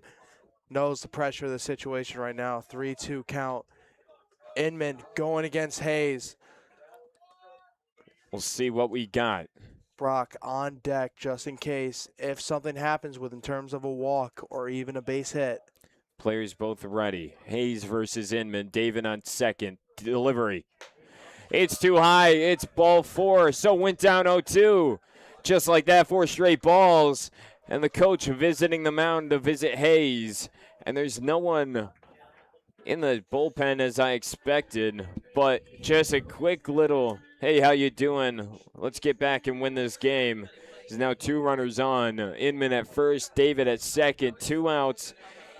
And Mr. Reliable is given the stands. In the batter's box, the fate of the game moves with Evan Brock and his bat. 2 outs and 2 on, down 1. It's now his time to shine in this situation. This is the moments that you would sit there at your house feeling this moment. It's a 4-5 game. Obviously, you still have that bottom of the 9th, but you always want to be that last person up to bat with a runner in scoring position. You always dreamed of that as a kid, as an adult, and right now Evan Brock has that opportunity right now for the Muckdogs. Evan Brock right now, after the talk, he's ready. He's getting his swings in. But on the day, Evan Brock's 0 for 4. So they need his first hit now more than ever. He reached first off an error, a fielder's choice ground out. Reached first off the error again in a flyout. Pickoff of her attempt at second. Gets by, leaks out to the center field. Runners advance. And Jalen David almost went, but he didn't. He's held up. So hold on. Before we see a pitch, every runner is given a free bag at the pickoff attempt at 2. So instead of trying to deal with Mr. Reliable at home, they try to catch Jalen David. But you just got the 2 short ends of the sticks. You're dealing with David, who's quick and fast, or whatever you want to do. Quick and agile, and Evan Brock, who knows how to swing a bat. First pitch is down in for a strike, 0-1 count. Tying runner over at third. Game-winning runner over at second. Just a hit in the outfield. Could score 2 here. A base hit would tie it. 0-1. Outside, pushes the count to 1-1. You can just tell between these 2 teams, everyone's on their feet. They're ready. The crowd's into it. And each pitch has suspense built behind it that keeps growing as each pitch pitch count goes by from Hayes. Blocked down. Able to relocate it was Fenwick. And now it's a 2-1 count. I will say every pitch has got my heart beating more and more in this situation. Now you have 2-1 count. Wacom, you got bases loaded. Glenn Brooks up to bat, also 0 for 4 on the day, but these two both have high batting averages. You just need a hit in the situation. We'll see. Takes that for strike 2. 2-2 count. Now 1 strike away from calling game is Hayes. This is it. 4-5 your score. 2 runners on. Crowd on their feet. 2-2 count. 2 outs. Evan Brock and time called. He can't handle it. And needs to step back and let it die down just a notch. Yep, you also get to figure out like what's your pitch you want. Usually the situation you go with your best pitch here has been that slider inside. Here we go. Swing and a miss and brings an end. Evan Brock's not happy with that. And that's your game. A final score, Niagara Ironbacks win it 5-4. Here at George Taylor Field, it's all over. So with that, number 1 team in the West Division drops another. That's 2 straight. They now sit at a record of 12-5. And right now on the other end of the sticks for the Niagara Ironbacks, they're going to get a bump up in the standings as they move from a record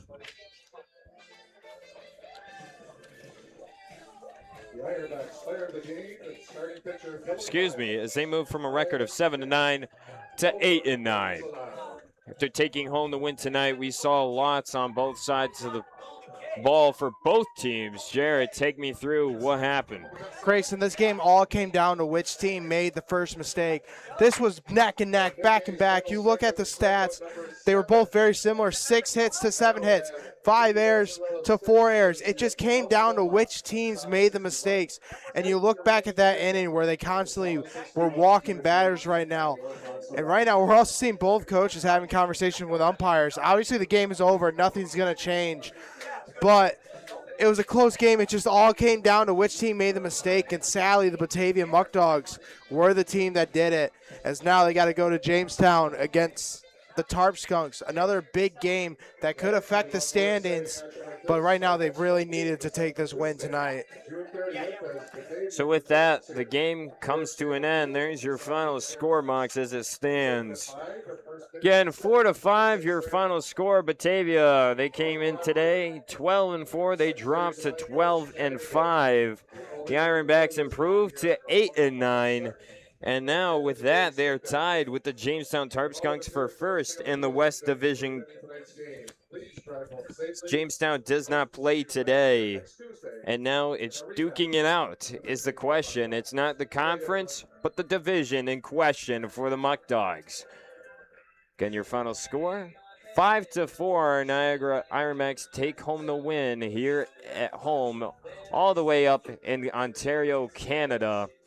And before we leave you off here on the broadcast, if you're still watching, we'll take you through the schedule one more time before we wrap things up. Tomorrow at Jamestown, 6:30, but please pay attention to weather and all our social media to see if we have a game cancellation. All our cancellations are posted on all our social media platforms. For more information, please be aware and check out us on Twitter, TikTok, X, Instagram, whatever it may be, and Facebook for more. Friday, the 26th, out-of-conference game, 7 innings, Buffalo Diesel. Then on Saturday, the 27th, doubleheader, bringing Canada back to the U.S. 4:30, 7 innings each.